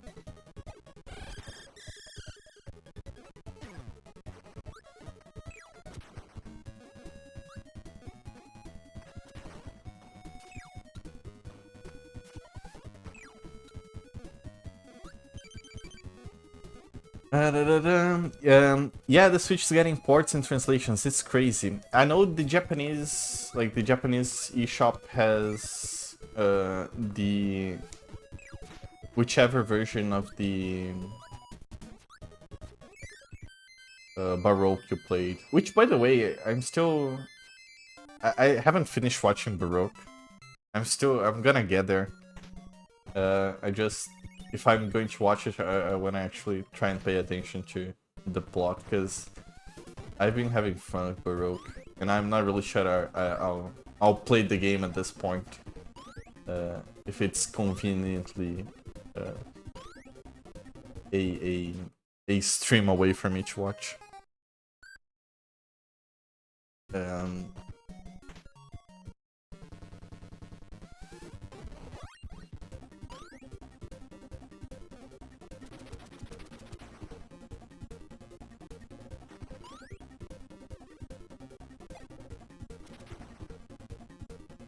Isn't the original fight like this, but it's all clouds? If it is, this is a very clever way to do it. Oh no, I think I have to go all the way up and then we fight. Oh. Oh.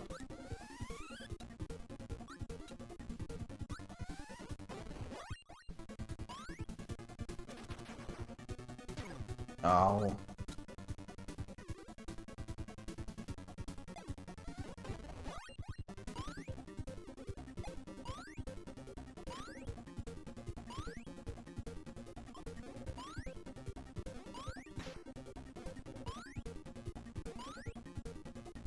Yeah, okay.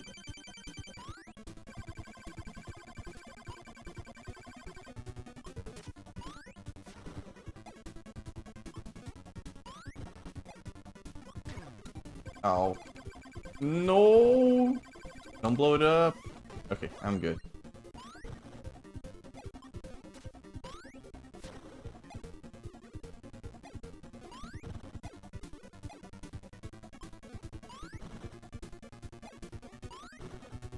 I can do it. I think I can. I'm gonna get him. No! Hang on. No!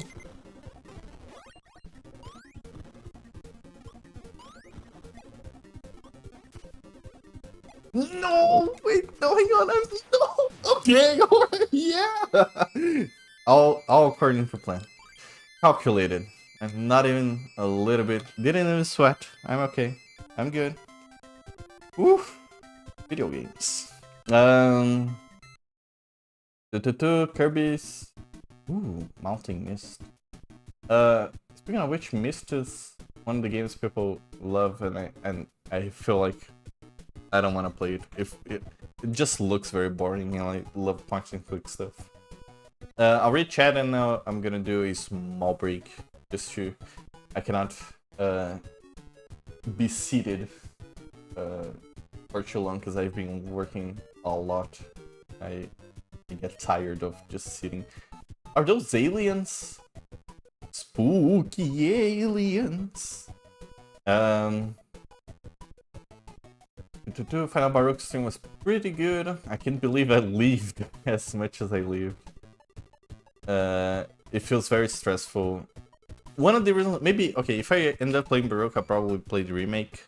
Only because I think I have already satiated my interest in the original one.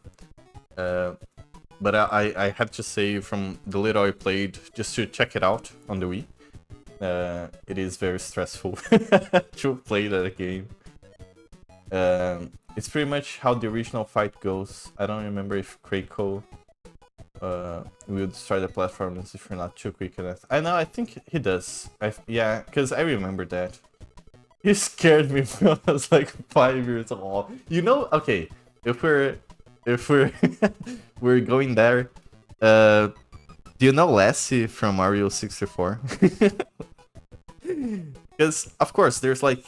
well, now, of course, right? Because I speak English. There's like signs going, hey, Lassie is a good girl. She's gonna help you get the stars.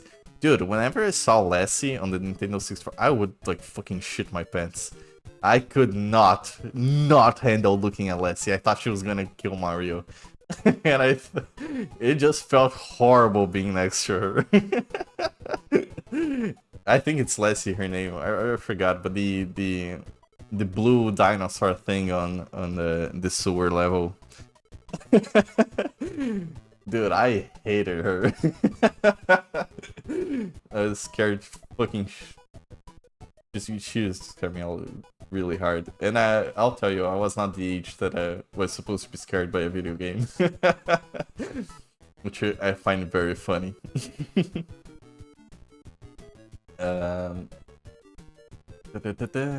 So you must, for a region, you can do it. I did it, yeah. Noodle break. It's more like medicine break, because I said like Friday I wasn't feeling so well, so we didn't go to the Chinchilla cafe. So I'm gonna get my medicine, get some water. Oh yeah, well, I'll get to that later. Which Baroque remake? No, the Wii. Yes, I'm gonna play. If I play in that play, I'm gonna play the Wii version.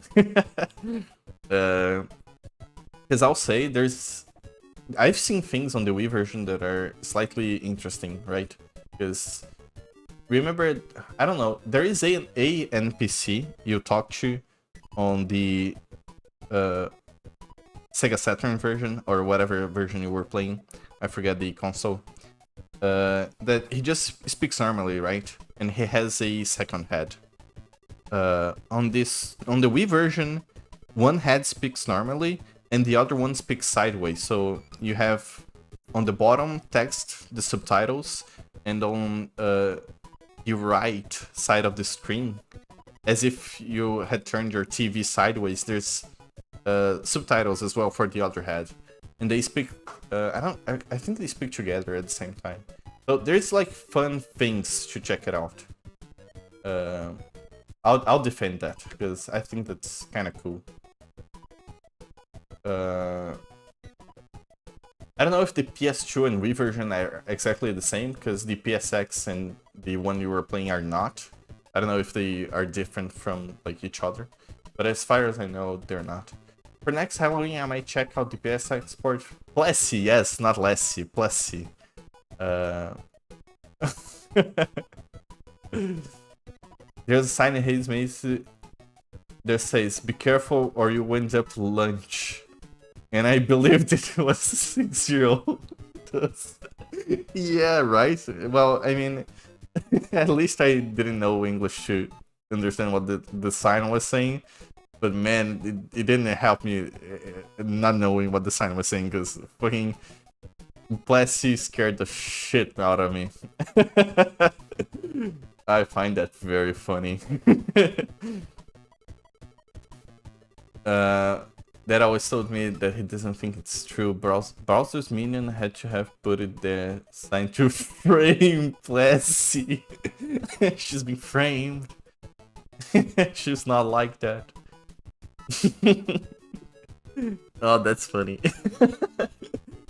I feel a bit less ashamed of myself, since I know I wasn't the only child. At least, well, it was intended to be this way since they put that sign there. I thought the sign said the opposite, actually, because I remember playing Mario 64 not that long ago, and I swear I saw the sign that says, "Hey, Plessy is okay, she's cool."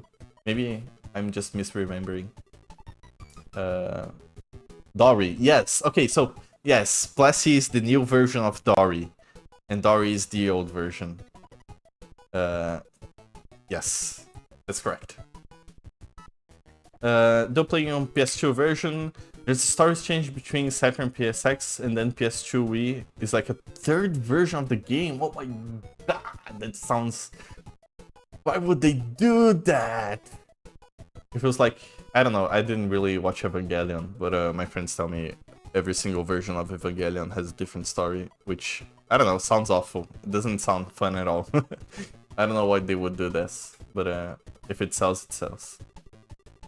Alright, I'm gonna BRB, and I'll take like 5 minutes.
I'm back.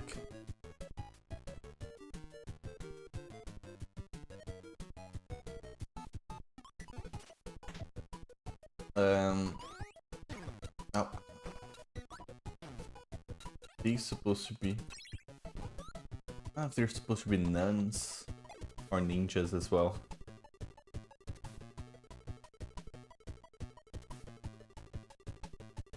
But now that we got to the point of random things. Oh, noodle time, BRB. I don't know if I'm speaking. I'll speak to myself. I don't care.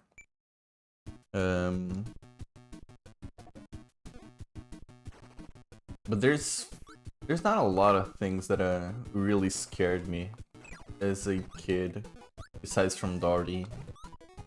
Oh, it's a kappa. Oh no no no no! I did it again. Fuck! I'm stupid. But I remember.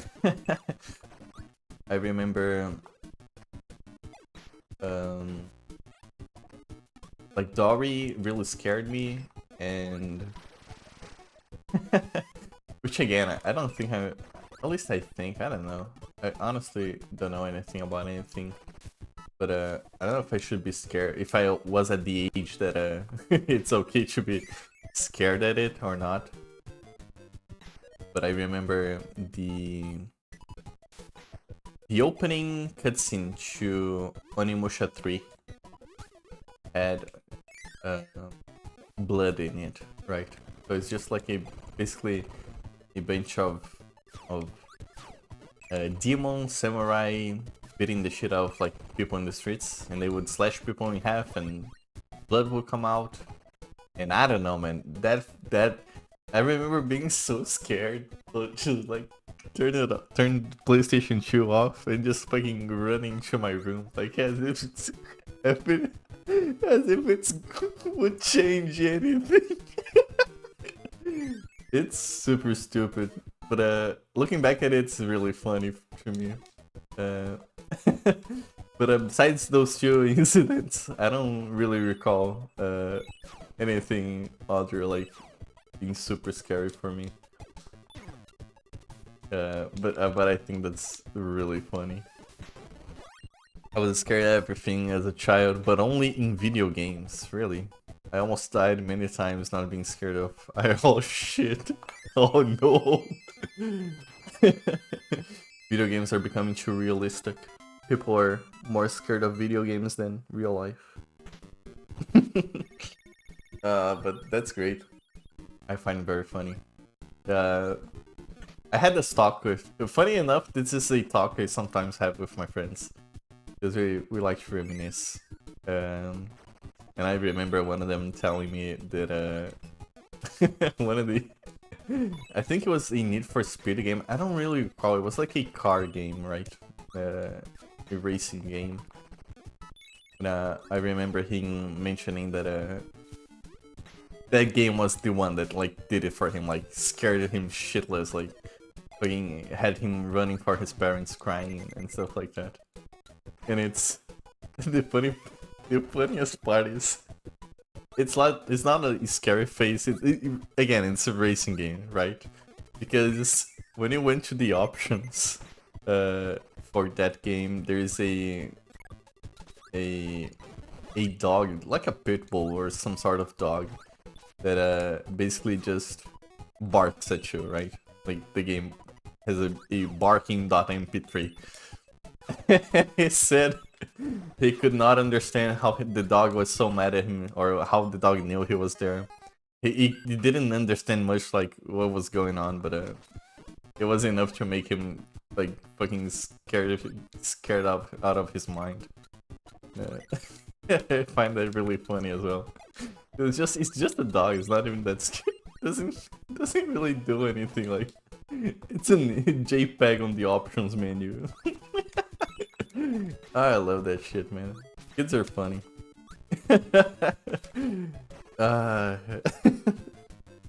They fucking work in a different plane of existence.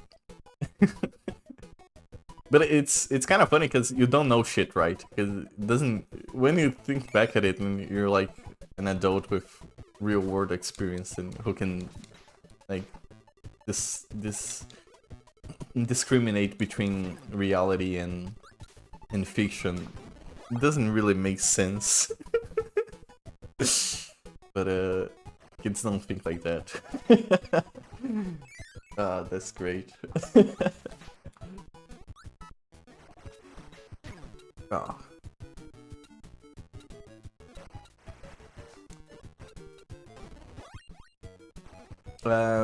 This may be like if I died, I didn't want to hear the scary game over music so bad. I was just turn the power off. It does that to you, man. I did that before. I know how it feels. I didn't want people in France in Onimusha 3 to die, so I turned my console off also. So.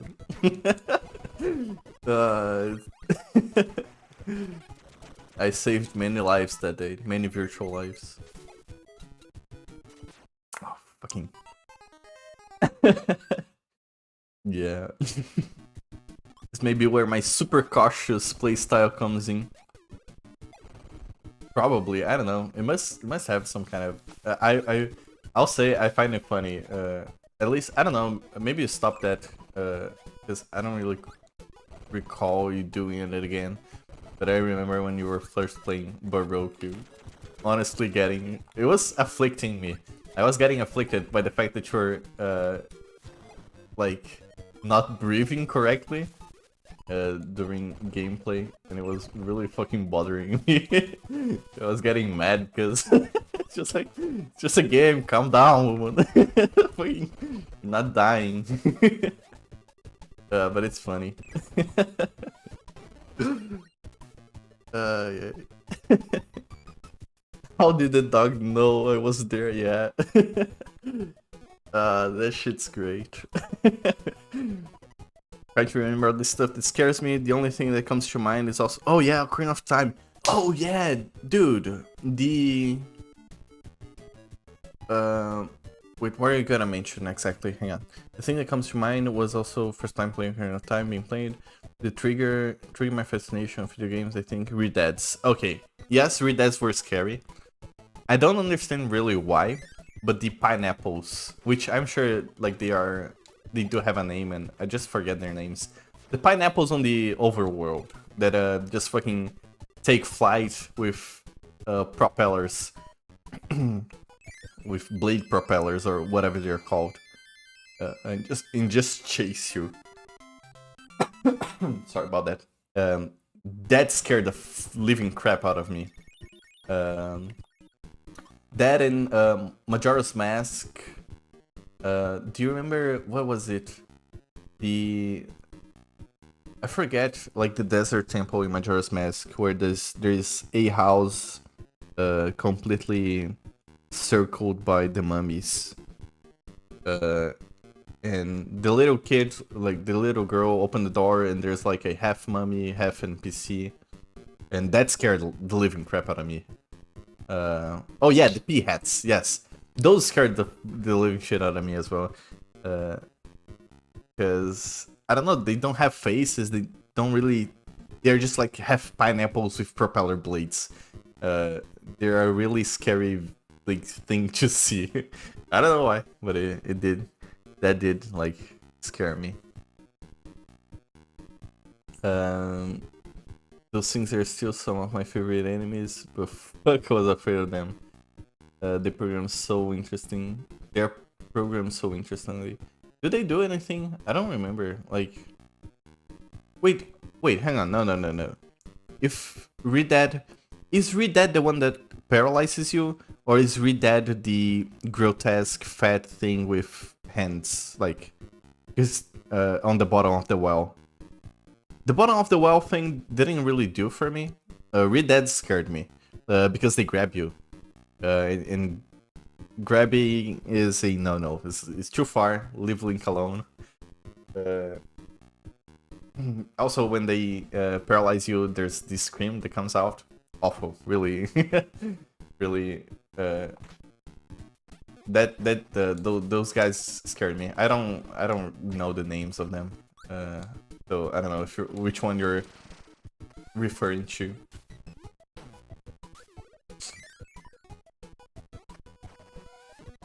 Dibdos, yes, the mummies. Mummy version of Red Dead. Oh, so Red Dead is the one that paralyzes you, right? I think I got this right. The fucking dead, yeah. You have to get the stone mask and sneak past her, so the dead bursts out. Oh, you have to play the healing, Song of Healing as well, to heal him. He used to scare me a lot. They are massive, and you're in the game as a child. Yeah, the pineapple stuff he had. For me, I don't know. Is it supposed to be a pineapple? I don't think it's supposed to be a pineapple. I think it's supposed to be the ones on the like original Zelda games where it just takes flight and you have to wait for it to land to hit it with your sword. I think it's supposed to be one of those, but in 3D, and for some reason super huge.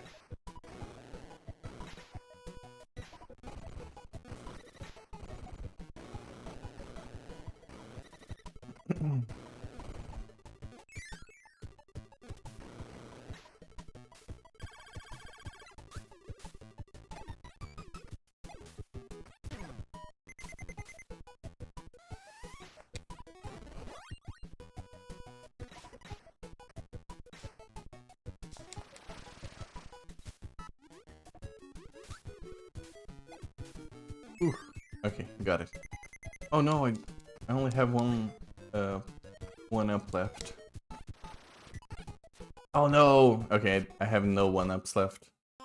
Do I game over now? One of my greatest questions is, are those? Yeah, those are extra lives. Those are not the amount of lives I have left. Dude, these kind of questions always plague me. If the games are, you know, just they have. Oh no, I don't like a rock. If they are, they meant to be like extra lives or how many lives do you have left? Oh, I gotta kill him. Okay.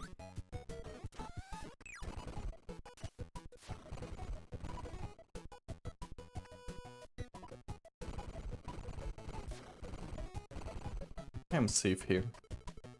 I'm gonna cheese him. Yeah, cheesed on. Oh no!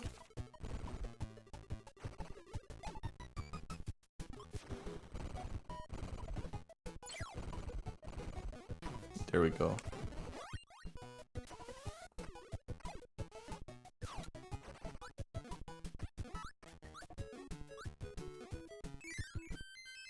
This is the end.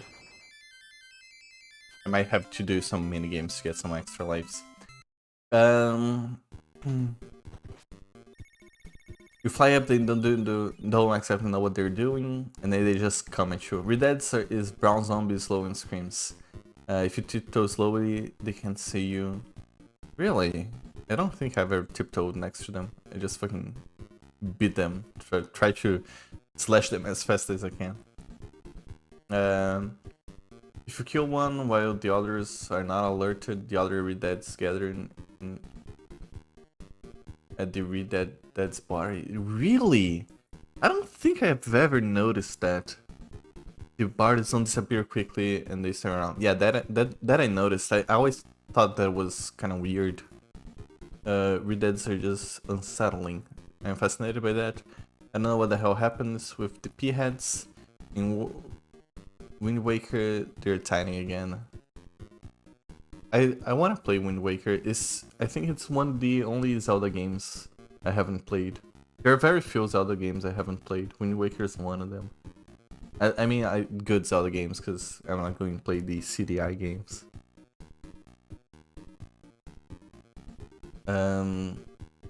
It's just in Ocarina of Time Kid. Farm only.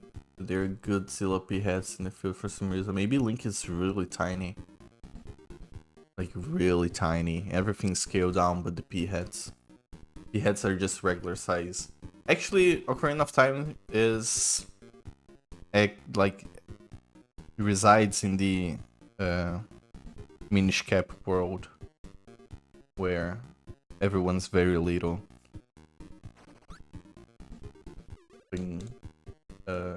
Game theory for you. Speaking of which, I don't know if you guys know game theory. I just like harping on the guy every now and then because it's always the same pattern and I never get it. Move brain. I remember people used to make fun of the. It's just a guy with a YouTube channel. I don't think I don't think I actually know what he does. But apparently he's in the. Oh yeah, I got through. He's in the Five Nights at Freddy's movie that just came out, which I'm really interested in seeing for a very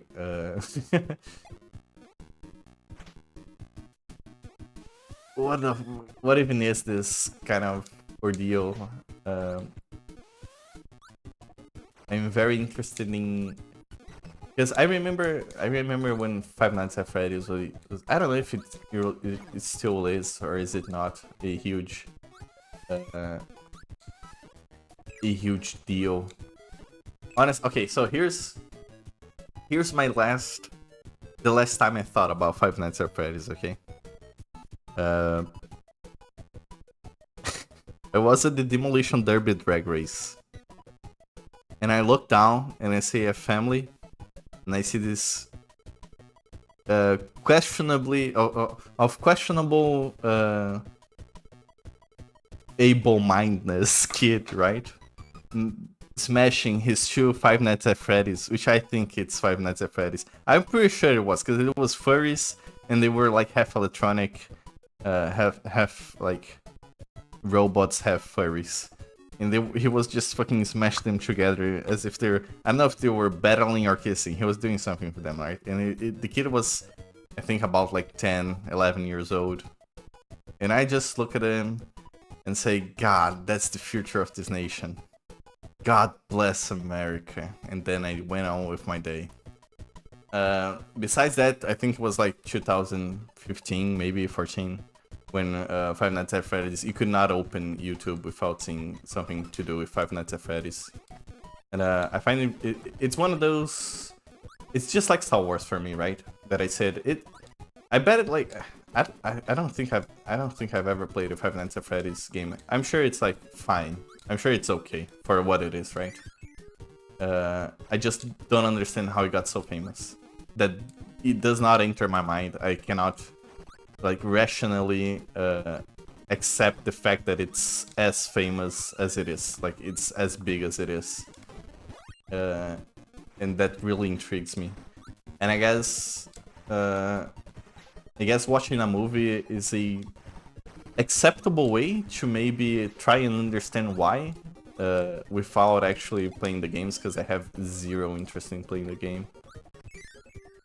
As far as I understand, it's just like a jump scare game, and I'm really not fond of jump scares at all, or loud noises in general. But yeah, so I'm really weirdly looking forward to see the movie, which I'm not gonna do. Like, I'm not gonna watch the movie while it's on. I'm not going to the movies to watch it. God no. I'm just gonna wait until it's on where I can download it and watch it with a few friends just for the hell of it. But I think it's gonna be an interesting movie to watch.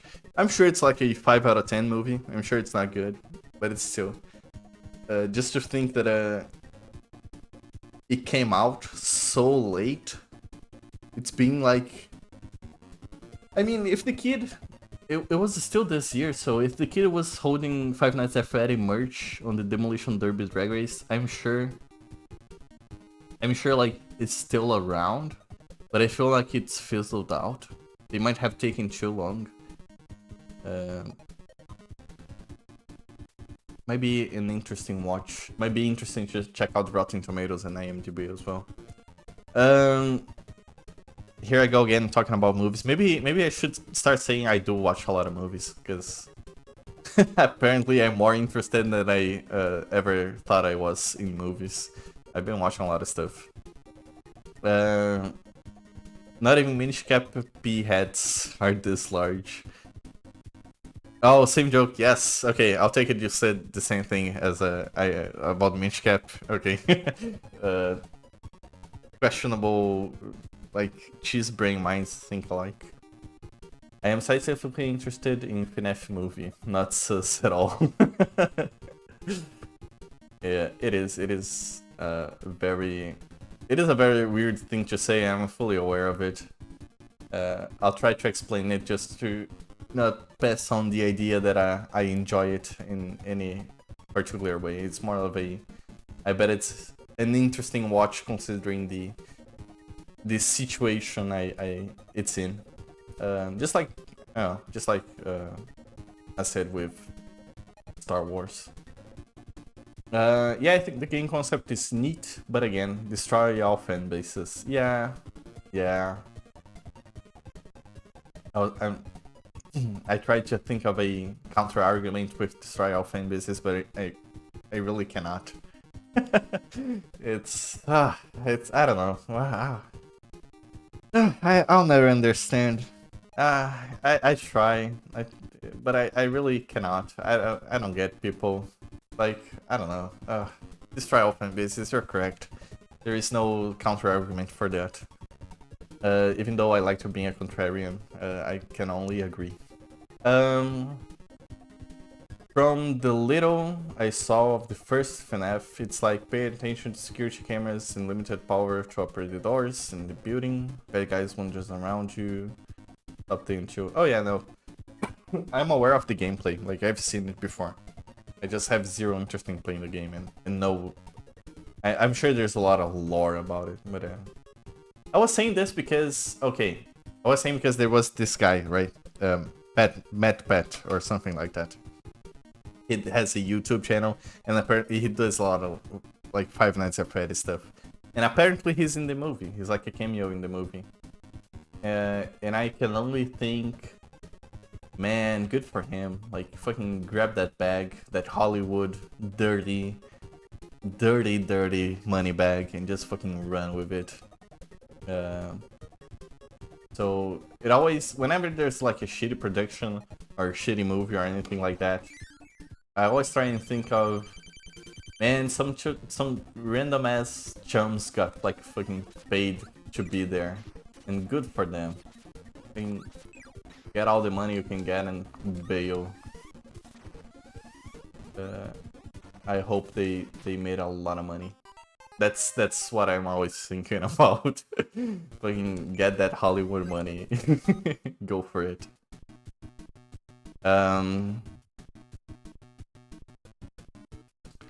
With a spooky, it's more free. I love seeing spooky. Ooh. Is this the one? Is this one? Yeah, it's the one. Concept decent. I understand why you mean being scientifically interested or whatever.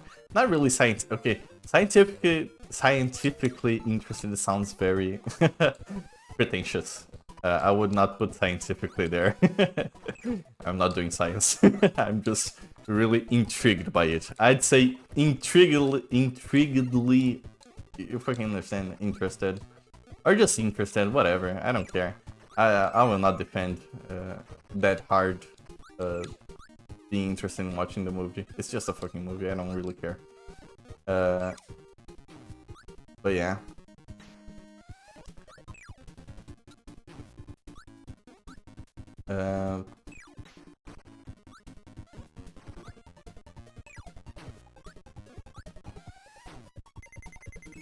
Oh no! I should have gotten the maximum tomato. Morbid curiosity is a great way to put it. If I can recall correctly, Five Nights at Freddy's started in such a way that they encourage fan games to use their assets And they officially endorsed collab with popular game. I don't know. So naturally, furry robots attractive furries. Is it? I thought it was furry robots from the beginning. The aesthetics are off the chart now. And I don't mean in a good way. Unless it's Kirby's Halloween realm hack, which the aesthetics are off the chart, but in a good way.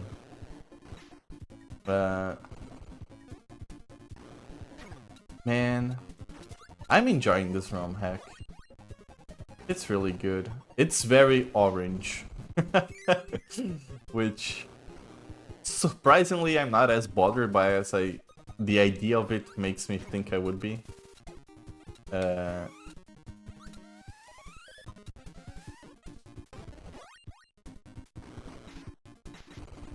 I'm enjoying playing it.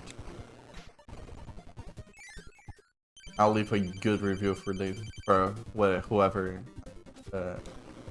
made this hack. IKEA wreck. Whoever made it. John IKEA.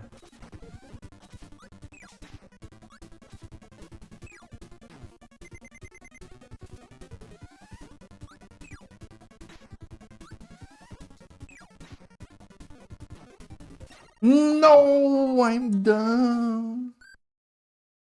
God damn it.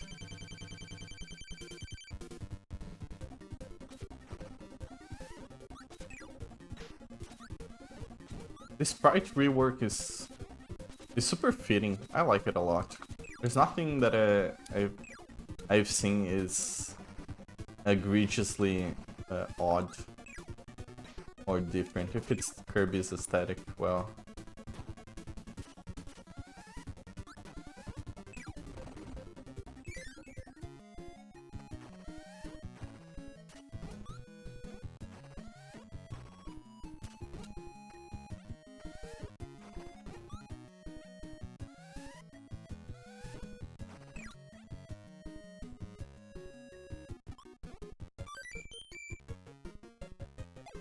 So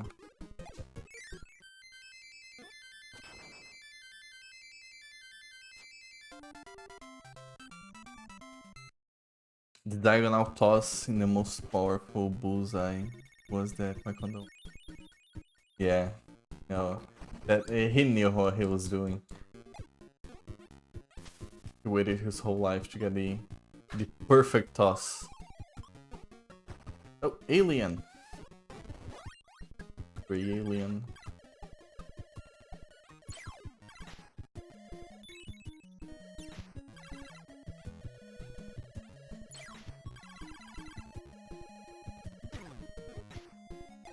Which reminds me, okay.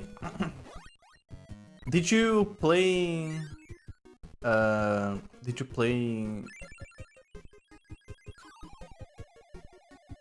Oh, Area 51! Oh, that's so cute! Ah, we're at Area 51! That's so cool! I like this. I like this a lot. Did you play Deadly Premonition? And if so, did you watch Twin Peaks? Because I know it's heavily based upon Twin Peaks, and I don't know if I should watch Twin Peaks up like before or after I played the game. I don't know if it changes anything. Either way, I do want to watch Twin Peaks at some point in my life. I'll try and make the effort to watch a series, because it's really hard for me to get into any kind of series. We'll get the clown.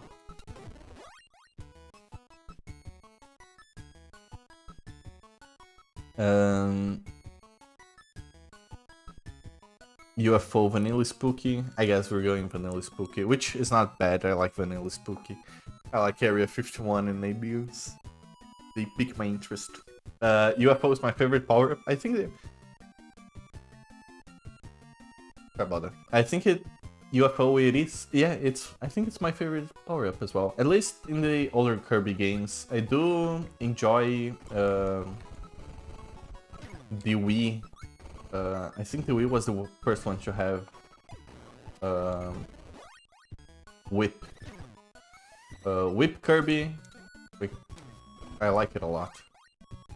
But my fucking god. I'm not good at video games. I do like Whip quite a lot.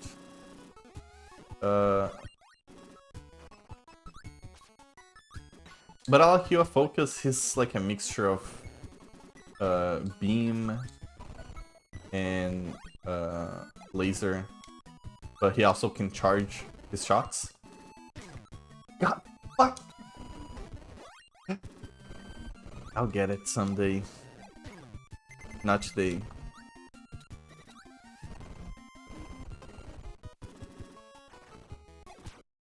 Okay. Okay. Okay, alright. I'm not feeling too well. I'm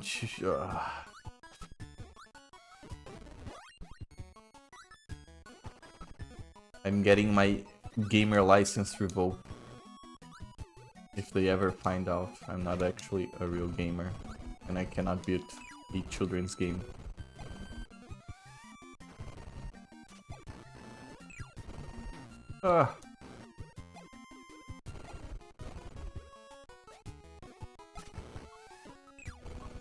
Easy.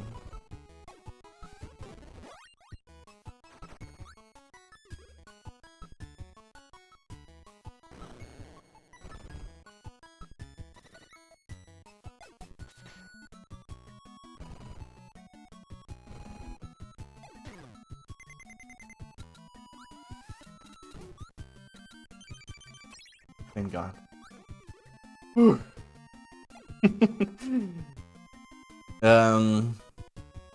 Yeah, for my favorite power-up, 51, quickly start Naruto running. Stay on me.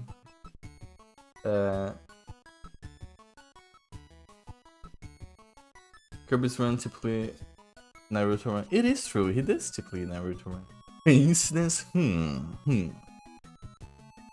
I've never seen Twin Peaks, X-Files team. Okay, so I guess it doesn't really... I think it doesn't really matter if I watch Twin Peaks or not. Which, I mean, it would be weird. Yeah, no, I think it doesn't make a difference. If it's just references or following the same style. Maybe it's kind of the thing is, if I end up liking Deadly Premonition, I'll probably like Twin Peaks. Ooh, an alien has escaped. Ooh, key. Oh, it says 51 on the sides. Ah, that's cute. I like that. Oh, there's an alien there. Alien. Alien Kirby, alien enemy. Oh, that's so cool. I don't think that none of this art was on the original game, I think. That I can remember. Oh, one of them popped out. Was it? No, I don't think it was.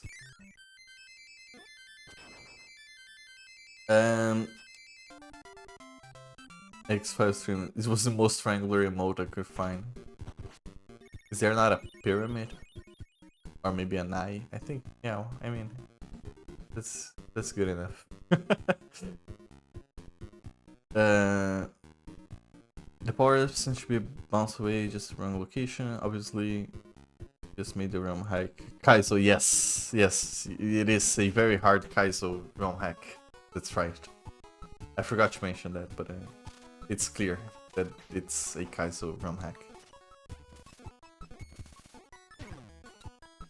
See? Impossible to beat.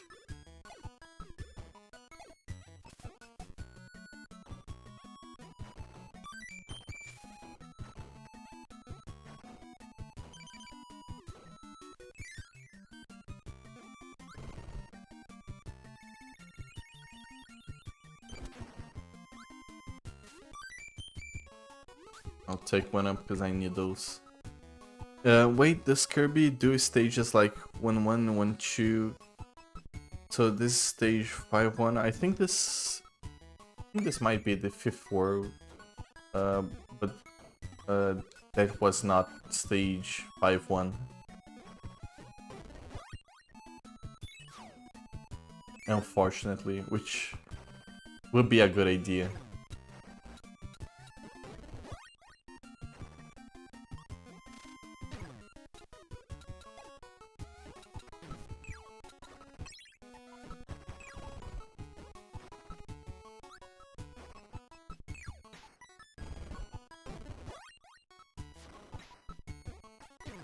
Ow.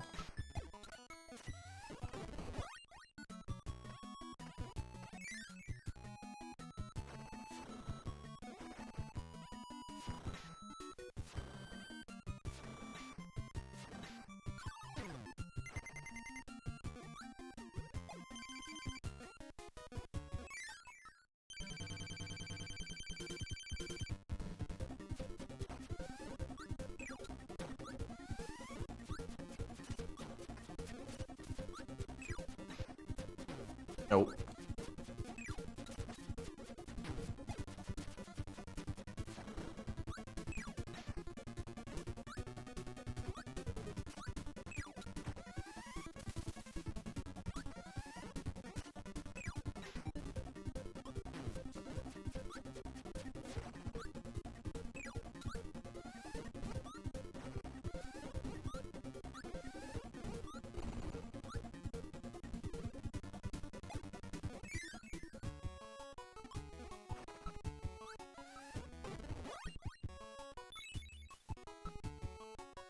Kirby unaffected by radioactive factory runoff.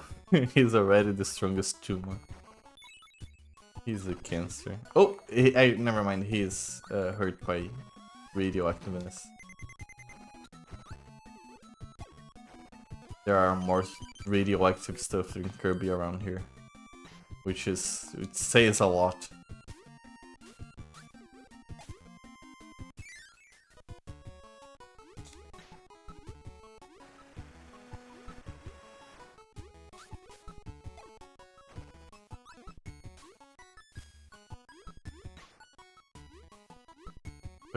Kirby's gonna be so radioactive, he's gonna leave here a square instead of a circle.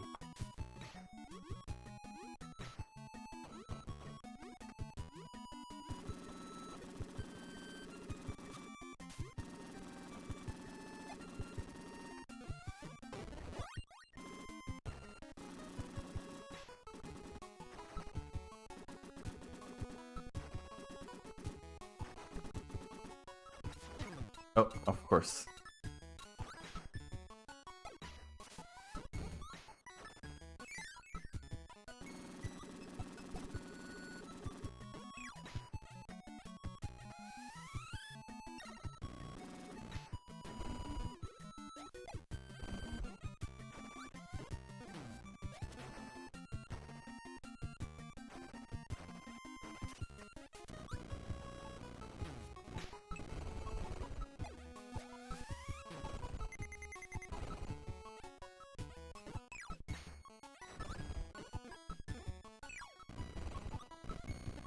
Ah, fuck.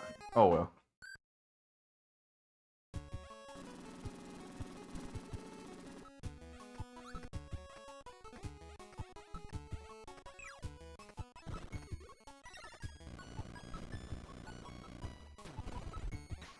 My god, the game slows down so bad. There we go. I'll take hammer. I like hammer because it's one of the few power-ups. Well, I mean, not one of the few. Later games usually do this more competently. But I like when usually they give you power-ups and following them giving you the power-ups, they usually put like a small puzzle for you to solve. On the Game Boy ones, they used to do a lot of those with lasers. Because lasers used to... what's the word for it? Hang on. Lasers. Ricochet. Okay, I guess that's the word. Rebound. Sure. Off of 45-degree angles. So they used to give you a few puzzles like that. And Hammer as well, there's a few unblockable, indestructible blocks that can be destroyed with Hammer. Fuck.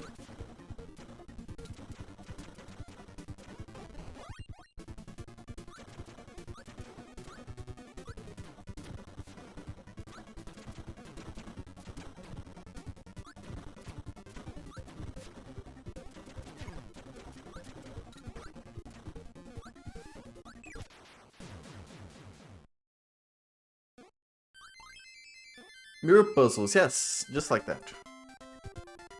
But it didn't necessarily have to be mirrors. But they were somewhat like that. Hades Harbor.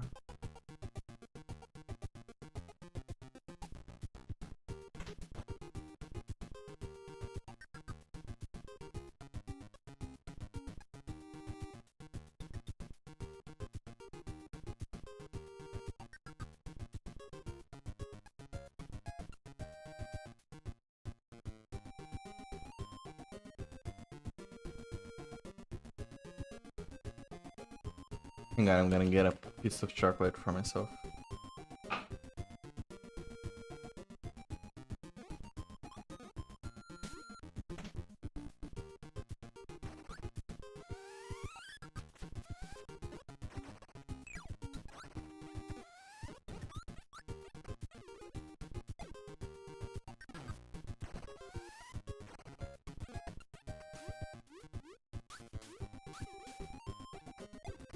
Now I gotta get a water. This goddamn chocolate's too dry.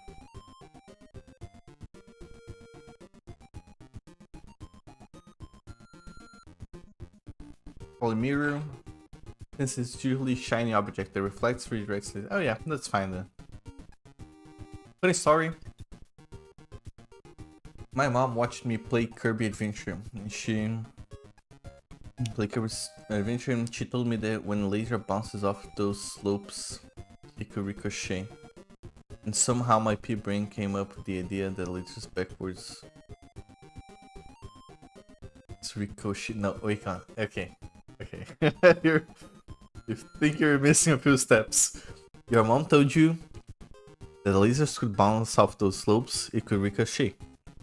Okay, and somehow my pea-brain came up with the idea that lasers backwards was ricochet.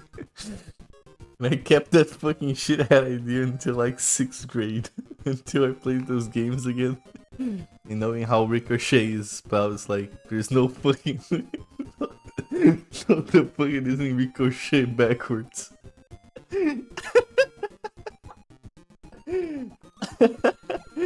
Man.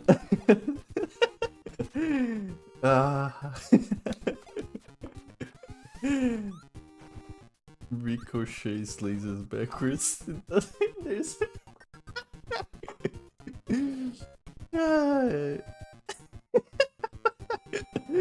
I love those kind of things.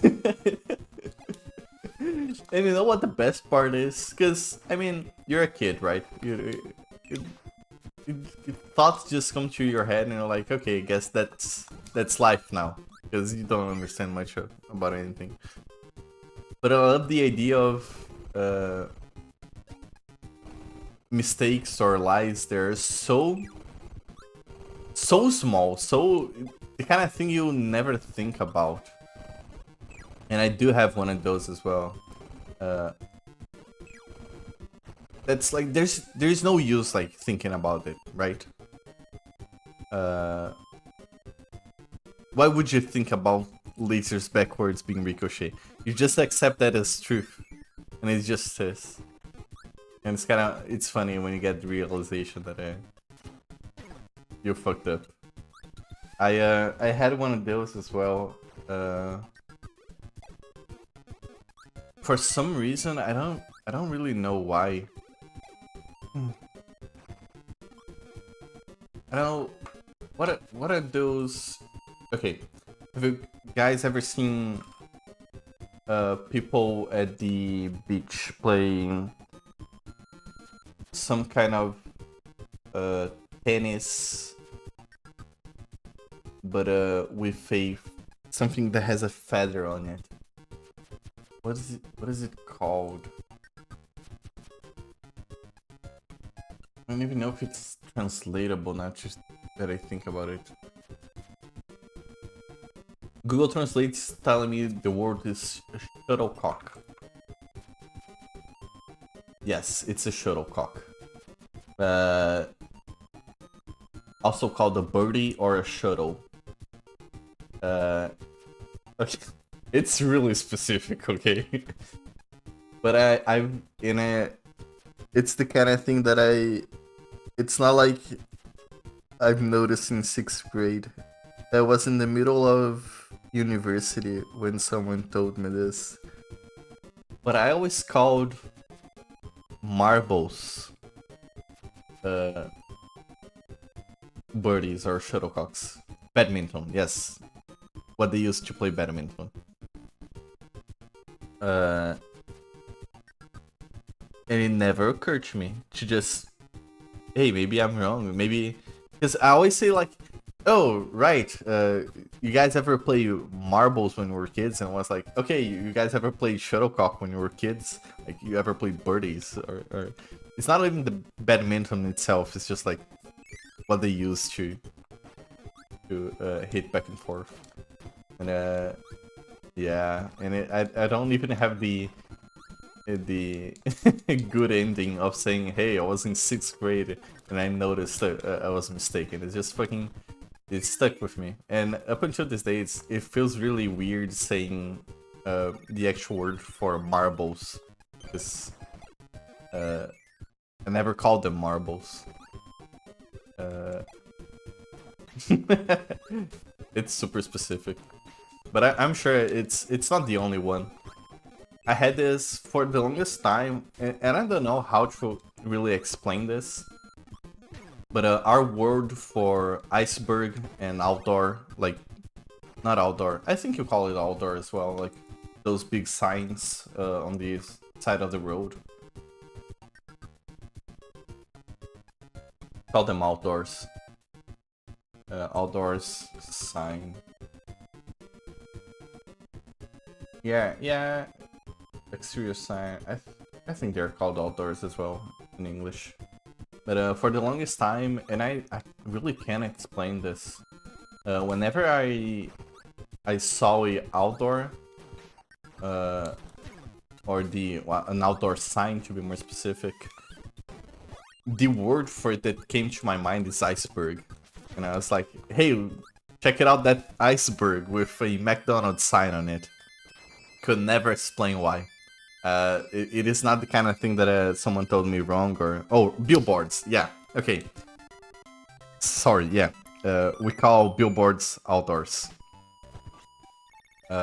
Whenever I saw a billboard, advertisement billboard, yeah, those. Whenever there's a billboard on the streets, always... I don't know why, I look at it and think, oh yeah, that's an iceberg. For sure. It is as stupid as it sounds. There is no excuse for it, but I always... I don't know, I can't explain it. It's just the word that comes to my mind when I look at it is iceberg. Yeah. There's no story behind it. It's just me being cheese brain. Not knowing words and messing stuff up. But I think it's funny. It's very specific and there is no downside to it, I guess. There's nothing. It's just bringing iceberg. I really can't explain it. I wish I could.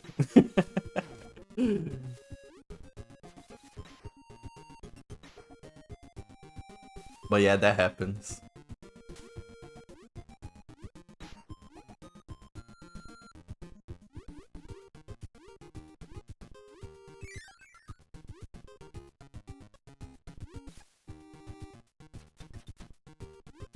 Outdoor. Yeah, no, it's. I mean, I don't think it's. I don't know if it's a word that is actually on the dictionary, but it's commonly called outdoors advertisement billboards. I don't know why.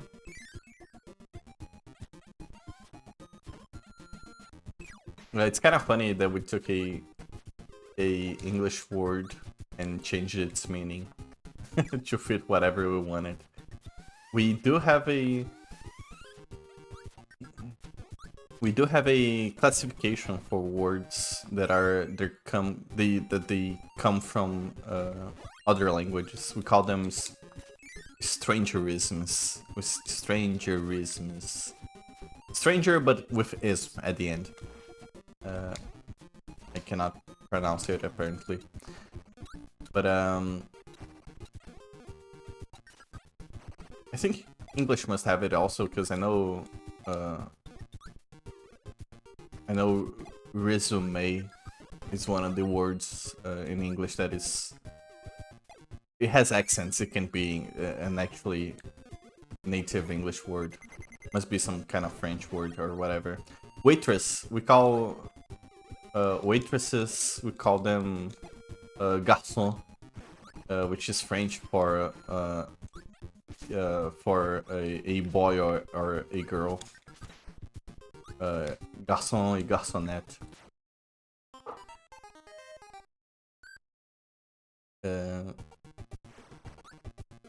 Or rendezvous.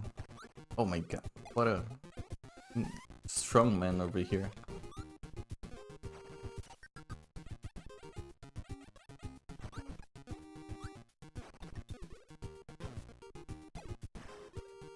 Gonna inhale that man and become buff. Buff Kirby.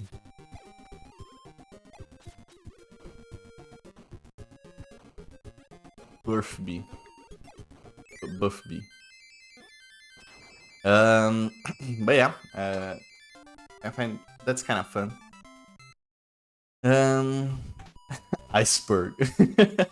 If I ever get deep into learning a second language, I am fully prepared for this to happen to me. I can never think of cute things without wanting to call them scary. Thanks to kawaii and kawaii. I know of kawaii and kawaii. I don't know if I'm pronouncing them right, but it's kind of funny. There is. I know of a. What do we call them? Tongue twisters. I think it's tongue twisters. Where something's really hard to say. In French. Yeah, tongue twisters. In French, that goes ton ton ton ton ton ton ton ton, and it's basically ton over and over again, because it has a bunch of different meanings depending on the intonation. Or I think, well, maybe they're not written this. They're probably not written the same, but have a similar pronunciation. Which I find very funny.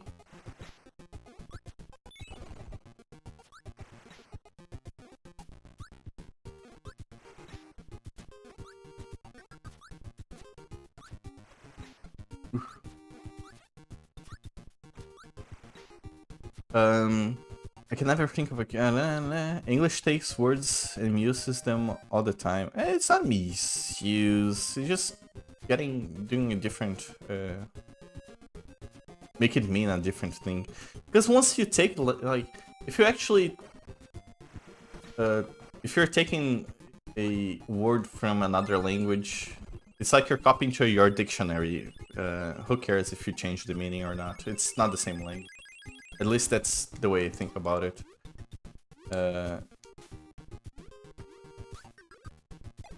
Ooh. At least, yeah, I think it's okay.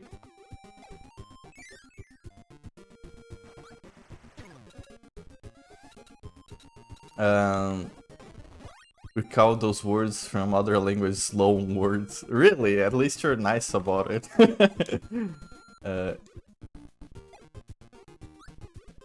You're just loaning. You're not taking for you. Yeah, no, this was a mistake. Ugh.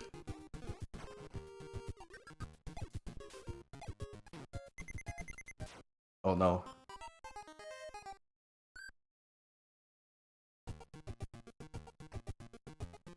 Tongue twisters is just hard to say quickly for English. I don't know what it's called. I mean, that's the same thing. Usually because the pronunciation. Oh fuck! The pronunciations are either way too similar and get you lost in the phrase, where you have to say like one thing over and over again, because the pronunciation is too similar, or the words in order they are presented are very difficult to pronounce, one followed by the other. I think it's the same. It's just like there are different types of tongue twisters.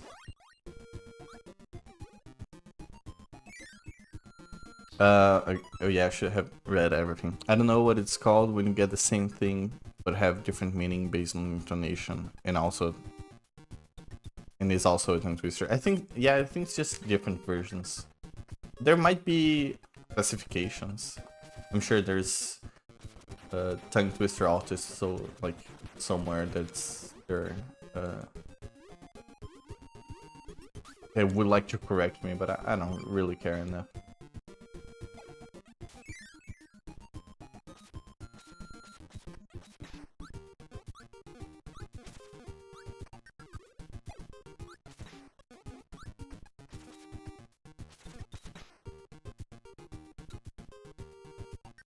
We have words called homophones, which I think of, but nothing like Japanese. Homophones. Homophones sound like a word that can be said in just a vowel. A vowel? No, homophones is a word that has the same sound as another word but differs in meanings. Ooh, yeah, no, you have that. I do. I find it very funny. I don't remember where I've seen this, but I find it very funny when because read and read, as in past tense of read, is written the same way, but read differently, which is a fun. It's funny to think that I just used. Very meta to think that I just used it as a sentence while trying to explain it.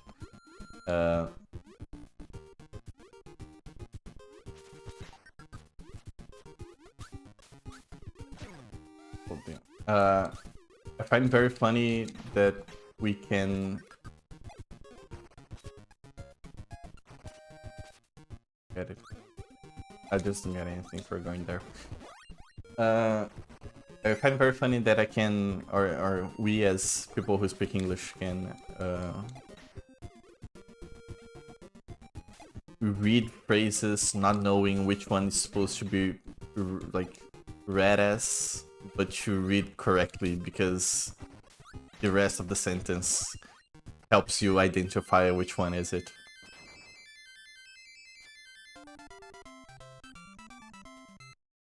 Because it's not like lead and... Well, it's not lead and lead and lead. It's lead and LED LED. Am I pronouncing? Do you mean lead and? It's. I mean, it's lead and lead. Lead like the the iron, not iron, but the material, right? Lead meaning. I don't know if I'm pronouncing it right. Soft, malleable, dense, metallic. Yeah, it's lead and lead.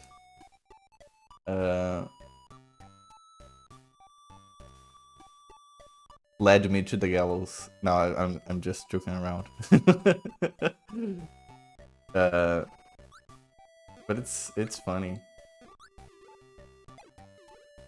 It's, I don't know. It always, every now and then I always think about how did it get to be this way? How did it get to be the way it is? Because there must be like a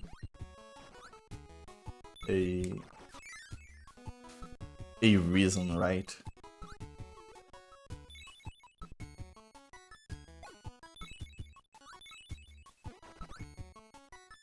Ooh.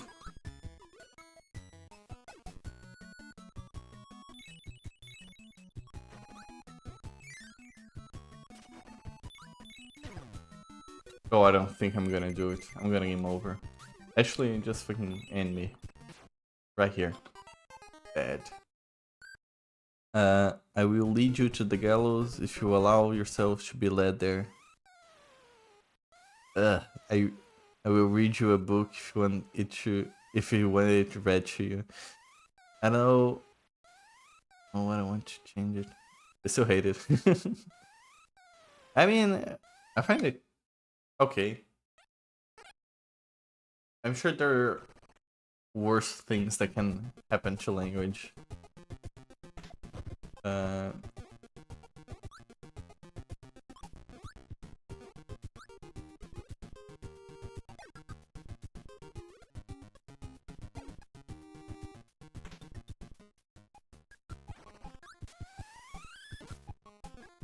I'm trying to think of something. I don't know if English. Well, maybe you guys don't do this because I feel like you have more respect for your own language, or not maybe. Because I don't know if you guys do this or not. But one of the things okay, so fun fact about language, right? I'm gonna I really like Portuguese. I really like Portuguese. There are several things you can do in Portuguese that I don't know if you can do on other languages. Well, just the musicality of it and the how often words rhyme or how flexible you are with rhyming things. I like it a lot, and I always liked our version of Portuguese, right? Because Portuguese comes from Portugal.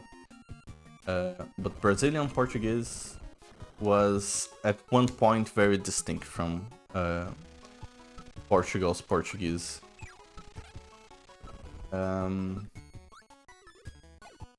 Around 2008, maybe a bit later, maybe 2010.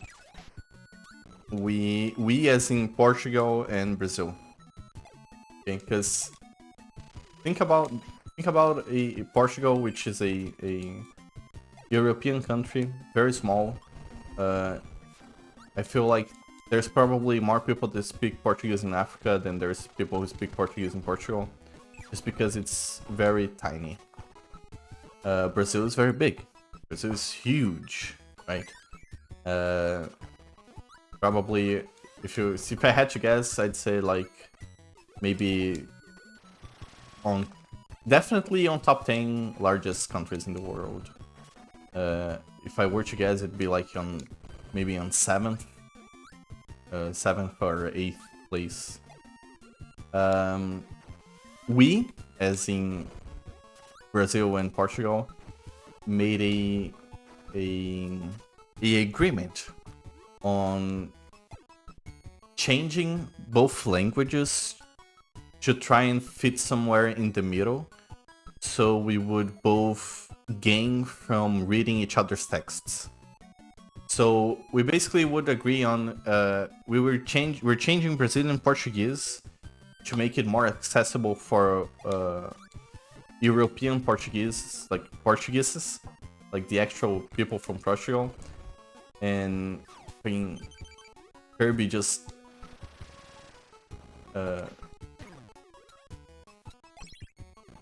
threw a bomb on the ground with no hesitation. But we're gonna change the language to make it more easier for people in Portugal to read texts or maybe learn the language. And they're gonna do the same, right? They're gonna change European Portuguese to be more Brazilian.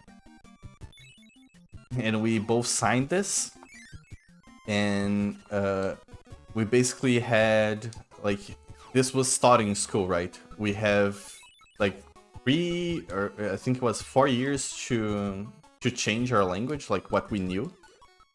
And they were gonna change theirs, and that's that. You know, it was now law, basically.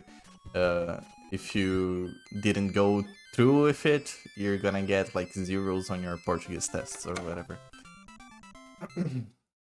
We did it. Okay, we changed. We had accents, like the accent symbols we used to use, and we fucking dropped them outright. There are like words that are written in a way and pronounced another, only because there used to be an accent there, and the pronunciation doesn't really make sense right now, because we have accents to just help you pronounce stuff. And now you have to pronounce it a way, but it doesn't really have that accent, so it doesn't really make a whole lot of sense. We fucking did it. We changed a few words around. It wasn't like too much of a hassle, but it's not the same Portuguese it was before. And Portugal just fucking said, oh yeah, no, we forgot about that. It's not a rule over here. We still have our Portuguese, European Portuguese intact. We didn't change it, and it is, no one has to follow the rules we signed on and agreed upon. And it's, I mean, it's okay. They can do whatever they want, but it feels really, I feel like we were cheated once again, because Portugal has a history of cheating us. And I'm okay with Portuguese people. It's not I'm okay with them. It's usually, when I'm okay with all kinds of people, it's usually politicians that grinds my gears, because they're the ones putting those stuff forward. But yeah, I feel like Portuguese used to be way more distinct, and we used to have way more fun words and uniqueness to our language that we are now missing. On the other hand, I'll say, I feel like the changes that were made do help children learn Portuguese way faster. Because we consolidated a few rules that really... We basically made less... We got rid of a lot of what is called, like, one-off rules, right? Every word followed this set of rules besides this one. These ones have special rules for themselves. Kind of like irregular plurals. It's not cactuses, it's cacti or stuff like that.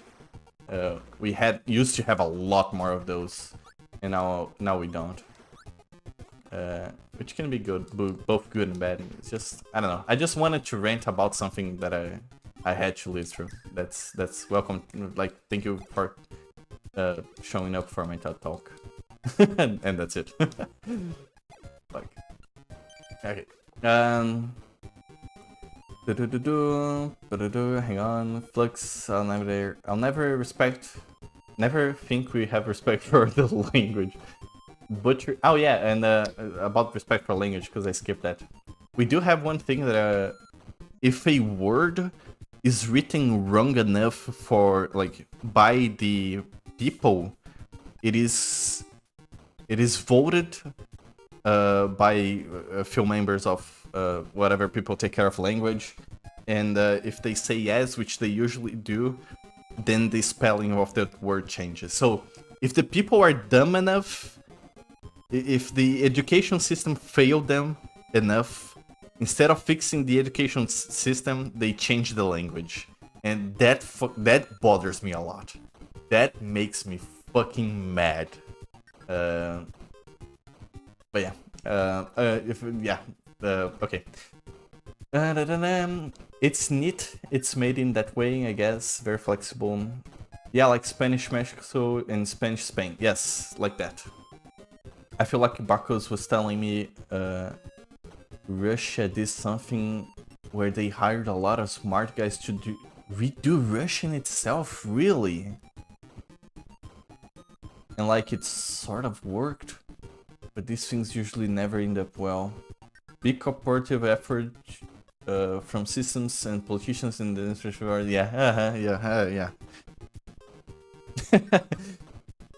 I before E, except after C, and except the words like neighbor. Yeah, I like those. Those are exceptions. We used to have more of those. I'm somewhat glad that we got rid of those. I feel like it's more consistent now. Speaking of getting a bunch of people together to redo your language, I might be wrong, but I think South Korea did that. South Korea's language. Oh, God damn it, this lion. I might be mistaken, right? Don't take what I say as a fact. But I think it's like the most recent language in human history, and it was actually made by a person that studied a lot of different languages, and kind of like made the best possible language, or I don't know if it's like ease of speaking. I don't really get what's easy about it or what they did right or wrong to make it very unique. But as far as I understand, it was also like designed by a person as a language from the start, and didn't develop from like grunts and sounds like, I don't know, Latin did. Which I'm not even sure if that's true, by the way, if Latin developed from grunts. The Russian thing was a long time ago. Ooh. Oh yeah, I mean, Korean thing was also a long time ago. See, that's the thing, right? The only problem I have really with the changes. I'm Mary Poppins, y'all. Okay. The only real thing that I don't like about the whole language changing is because I had to live through it. I had to learn both sides, like the before and after, basically, of the language. And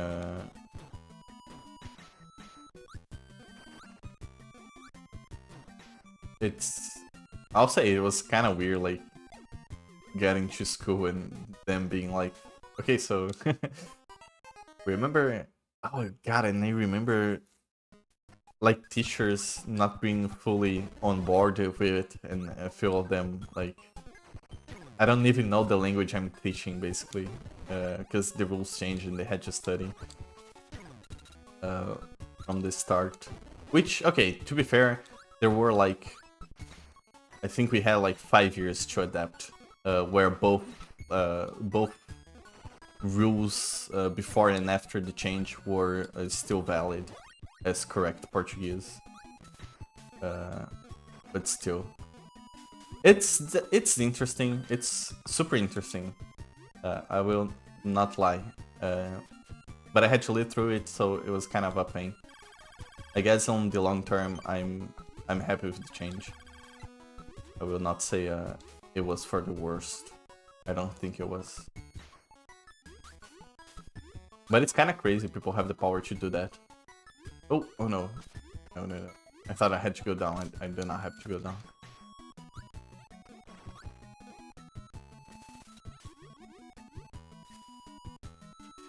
We're found the clip, posted on Discord. Okay, I'll check it out after stream.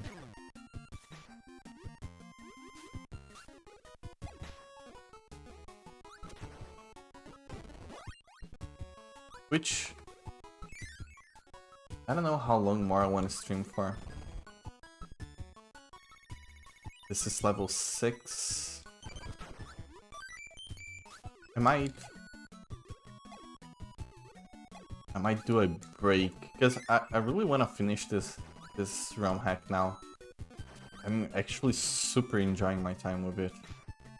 Both because Kirby's Adventure is a great game, and the aesthetics are very pleasing. I didn't really have my fill of Halloween-y this year. I'm kind of enjoying playing this. What I'll probably do is, after this level, I'll check the clip you sent, And I think I'm gonna take a break, probably like a 2 to 3 hour break. And then I'll stream again at night. By then I think, depending on how much time I plan on streaming for, maybe I'll even get some Dragon Quest in. Yeah.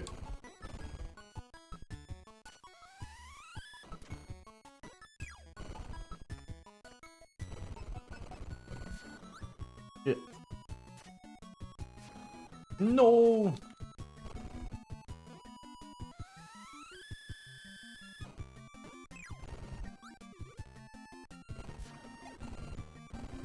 Hang on, because I don't know if it's gonna...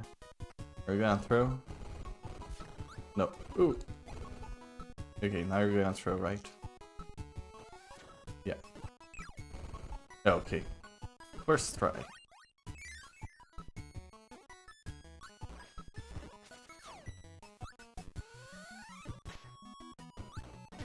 Oh.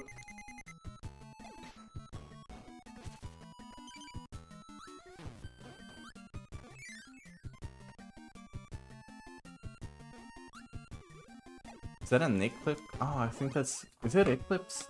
Eclipse. Eclipse. I don't know how to say that.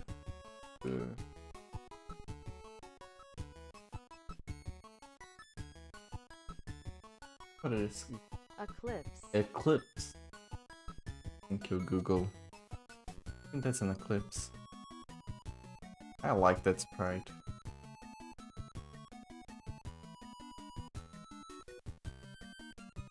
And I like this.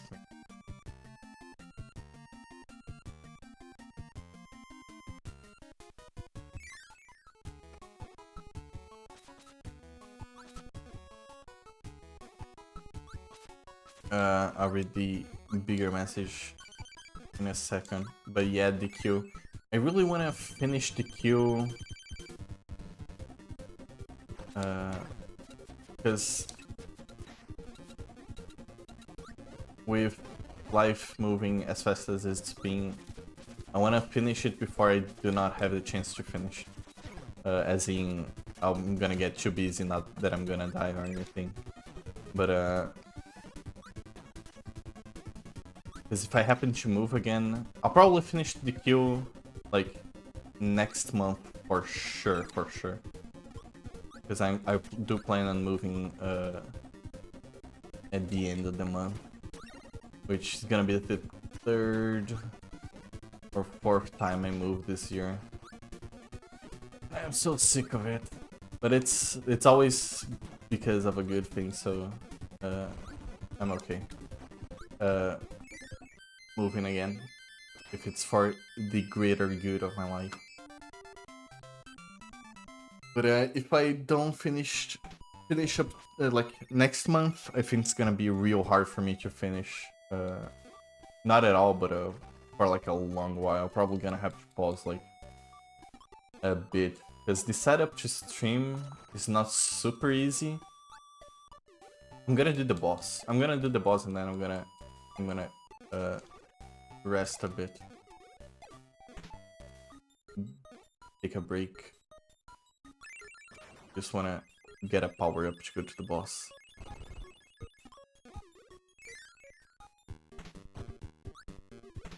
Nope. Actually, I think... Wait, no. 5 has the structure guy. Which one do we have here? Ice and freeze. I'll take ice. Ice works. If I don't finish next month, I'll probably have to like do a hiatus for I don't know how long. Because I basically need a dedicated router just for streaming. Oh right, it's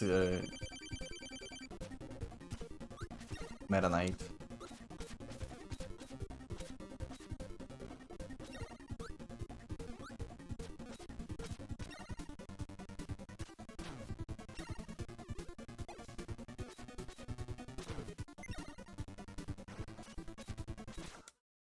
Okay. This might be harder than I thought it would be.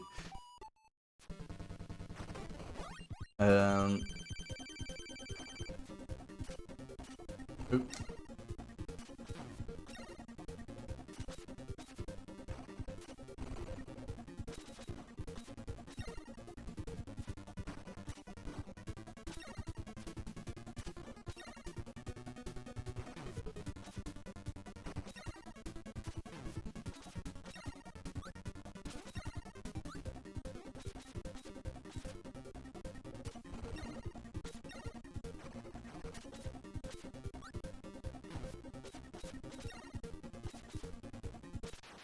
Okay.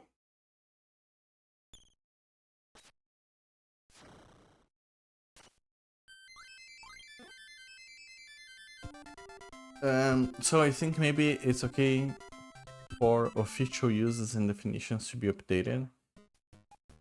Yeah, I think everybody, like, I think that's a okay thing to agree with. It would be very close-minded for someone to say, no, things have to stay the way it is. But I think it should be done slowly. Slow to change. Yes, it should be slow to change. Very slow. I think... Yeah, I mean, I'll give credit where credit is due. I think 5 years to adapt is okay. I don't know how if 5 years is low enough. I think it's okay. If it were me and if it was to be safe, I'd say in schools you have up to 5 years to change whatever you're teaching to only be the new version of the language, while in real world like situations, as in documents and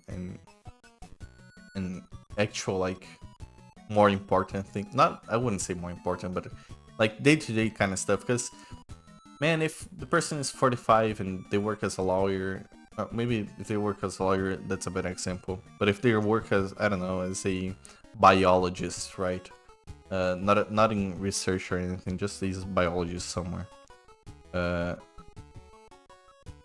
person is not gonna take their time to learn the new version and all the nuances. So I don't know, maybe do like 5 years for schools to update their curriculum, and 10 to 20 years for everybody else to adapt to the new version. But what do I know? I just program. And my shit's getting updated every time. Thank God I don't do Java. Like, people who do Java and because once or not, language, like programming languages, are not too different in that situation where they do also have rules. Java changes their shit all the time, and it's like, it's not retro compatible, right? I don't know how people who program in Java do it. I would blow my fucking brains out. And we should put more focus on understanding colloquialism and slang uses instead. I always think of moving as pretty fun. No, it's not. It is not fun at all. It is super tiresome, and people don't care that you're moving, and they. I mean, thank God I at least now I'm working with more understandable people, but used to work for some guys that they did not care. Like, they did not, like, I had to plan my shit and move my stuff, and I wouldn't get a single hour of work. But those are that's water under the bridge. I don't care more about that. It's been over for a while now. But I have done it but I haven't done it in a while. And MS belongings finally. That's one of the things I want to do, right? I mean, not at the moment, because I do have plans, and if all my plans go wrong, I'll probably get myself a house in a remote place in Brazil, like somewhere that's not a big city. As long as they have acceptable internet and food delivery, I think I'm good. Like, I don't need much. I'll probably get a house and start like actually buying stuff, because I've been moving so much. I've kind of like don't like buying stuff, because it always gets to. I always think of, okay, I'm gonna have to move and carry this with me. It's a pain. So now think about moving does make me tired. When it comes to forcing a massive language change, I say don't force it. Teach it as a side grade with both uses still viable, but because the real world for a long time will be a mix of. Yeah, I mean, I get like massive, yeah, I think I would agree with massive language changes, but dude, massive I wouldn't put like the changes that were made to Portuguese as massive. But it is kind of like that, right? We as like in Brazil, we have also been through like 3 or 4 different coins in the last century. Oh yeah, centuries. I think it was like, no, maybe more than a century. Maybe 300 years or 200 years. And I know it's like whenever we moved coins,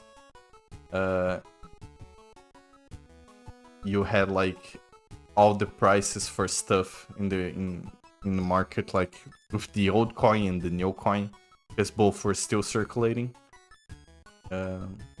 Super crazy stuff.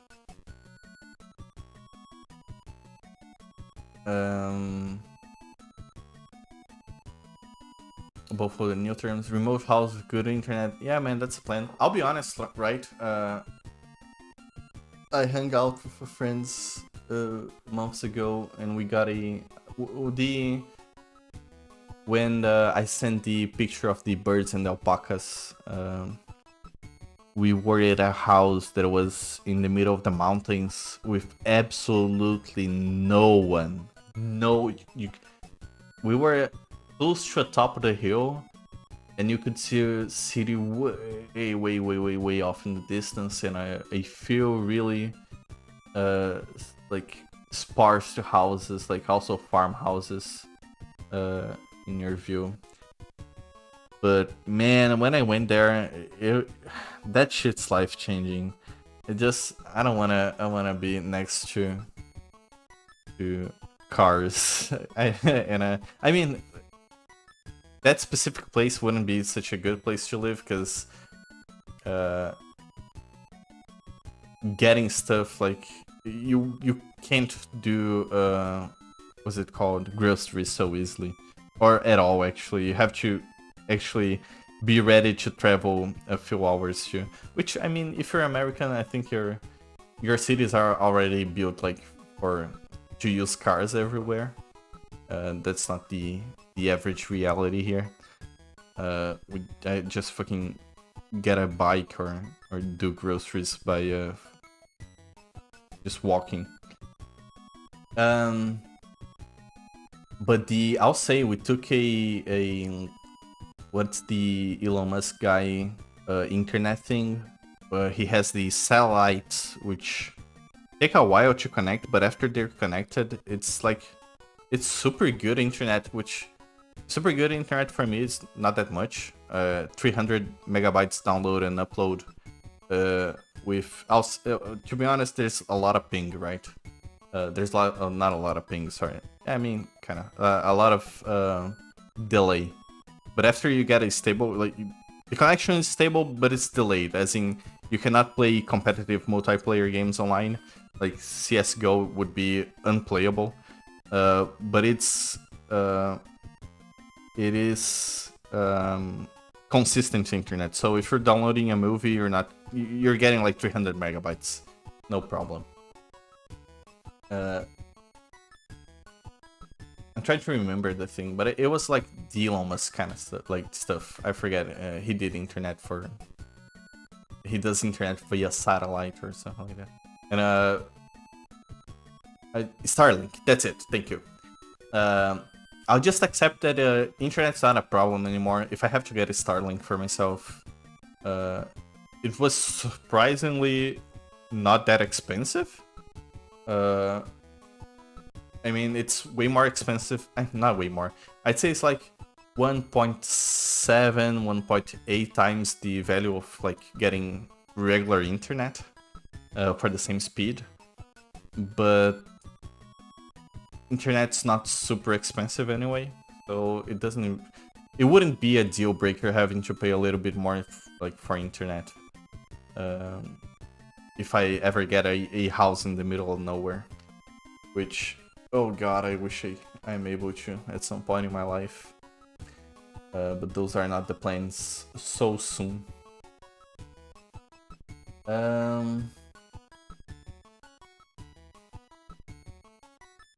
Oh yeah, I know. Oh. How long is the clip?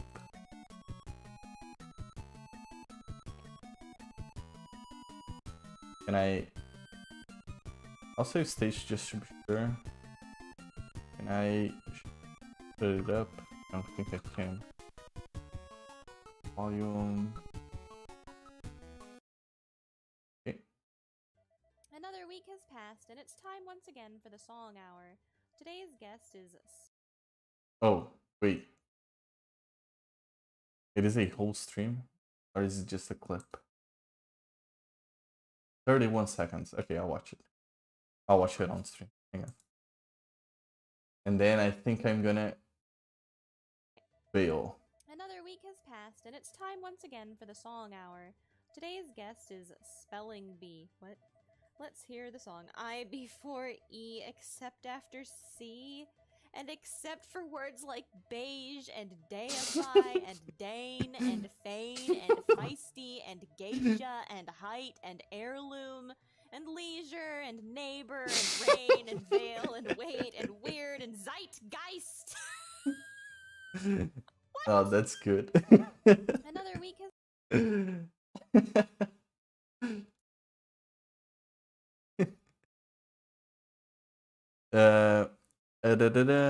Okay, hang on. Stop sending messages, Finn, or else I'll never finish this. Stop being a good chat company. Remote houses, good internet. That's the dream. Remote houses here in the US with good internet. It's just a fairy tale. We're like in a cute neighborhood, close knit, small yards, and net here is dog buns frequently. Lately it's getting better, but looking at the services available, I hear the internet, like internet in general in the US is not super good. I guess it's I don't know if you guys have like local internet stuff. Like you do. I know there's like local banks, right, which are not part of the huge bank infrastructure. To be honest, I'm not really sure how it works. But we do have like smaller, like the competitiveness of internet services over here is very, very good actually. So I'll say like I have zero problem with Brazil's internet. I do have to say their customer service is shit. I fucking loathe having to call someone to get like shit fixed. It is rarely ever broken or it rarely ever not works. But whenever it doesn't work, I feel like just fucking canceling whatever internet I have at the moment and getting a new one. Because it seems easier than getting in touch with the customer service. How much does weather affect Starlink actually? Oh, that's a great question. The weather was all around sunny and no clouds, so I wouldn't be able to tell you. I hear satellite systems are more prone for weather issues. Probably, yeah, that's most likely true. Join us in the ESG community. What is the ESG commune? I don't know what ESG.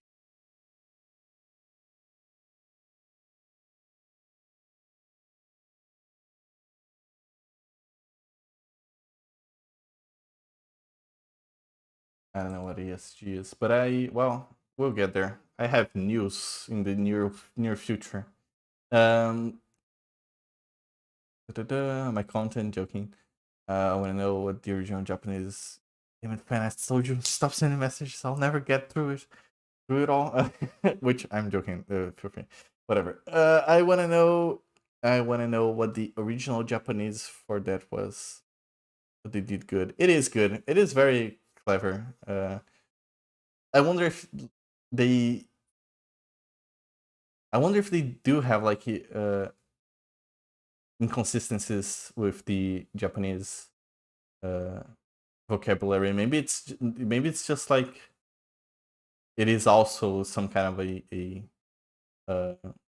irregularity in the language joke. The big names bully competition here. It sucks. The big boys ISP are also shit, and customer service is speaking to an actual human being actually getting the fucking problem solved. It's impossible. Except we can't cancel and get a new one. There's only one in our.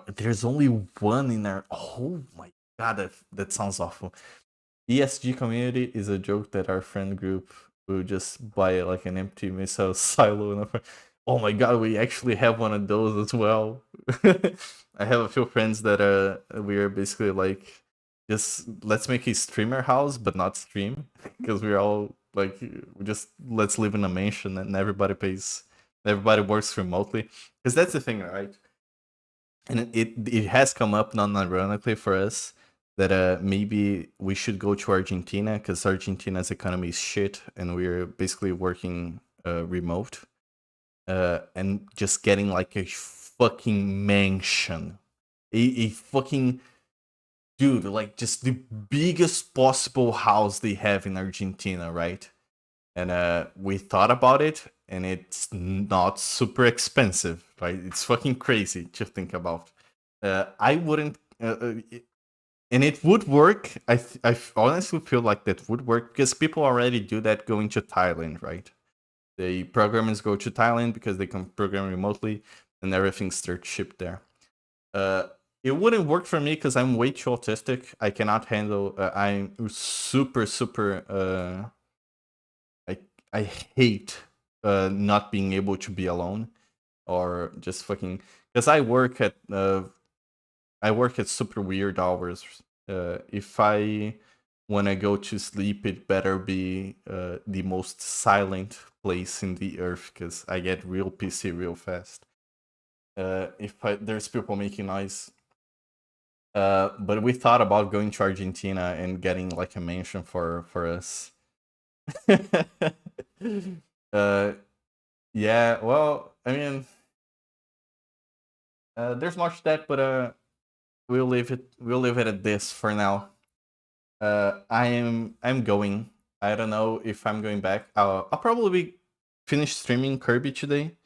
I don't know when. Probably like give me 2 to 3 hours, and because I know I'm at the end of the game, level 7, which is the one I'm at right now, is the last one, and there's level 8, but level 8 is 2 or 3 bosses if I recall correctly.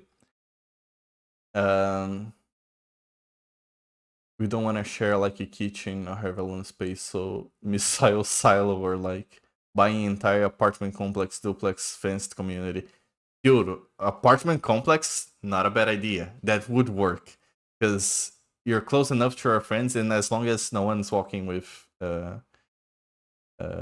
no one's, I don't know, like fucking hitting the broom or making too much noise, which, I mean, a good wall separation is I think it would be enough to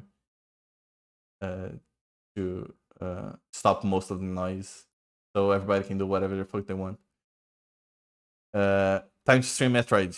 Yes, if you stream Metroid, I'll watch, because I want to eat. I'm fucking done. See you guys later. Bye. Fucking giving me around, saying shit on my chat. Can you believe that?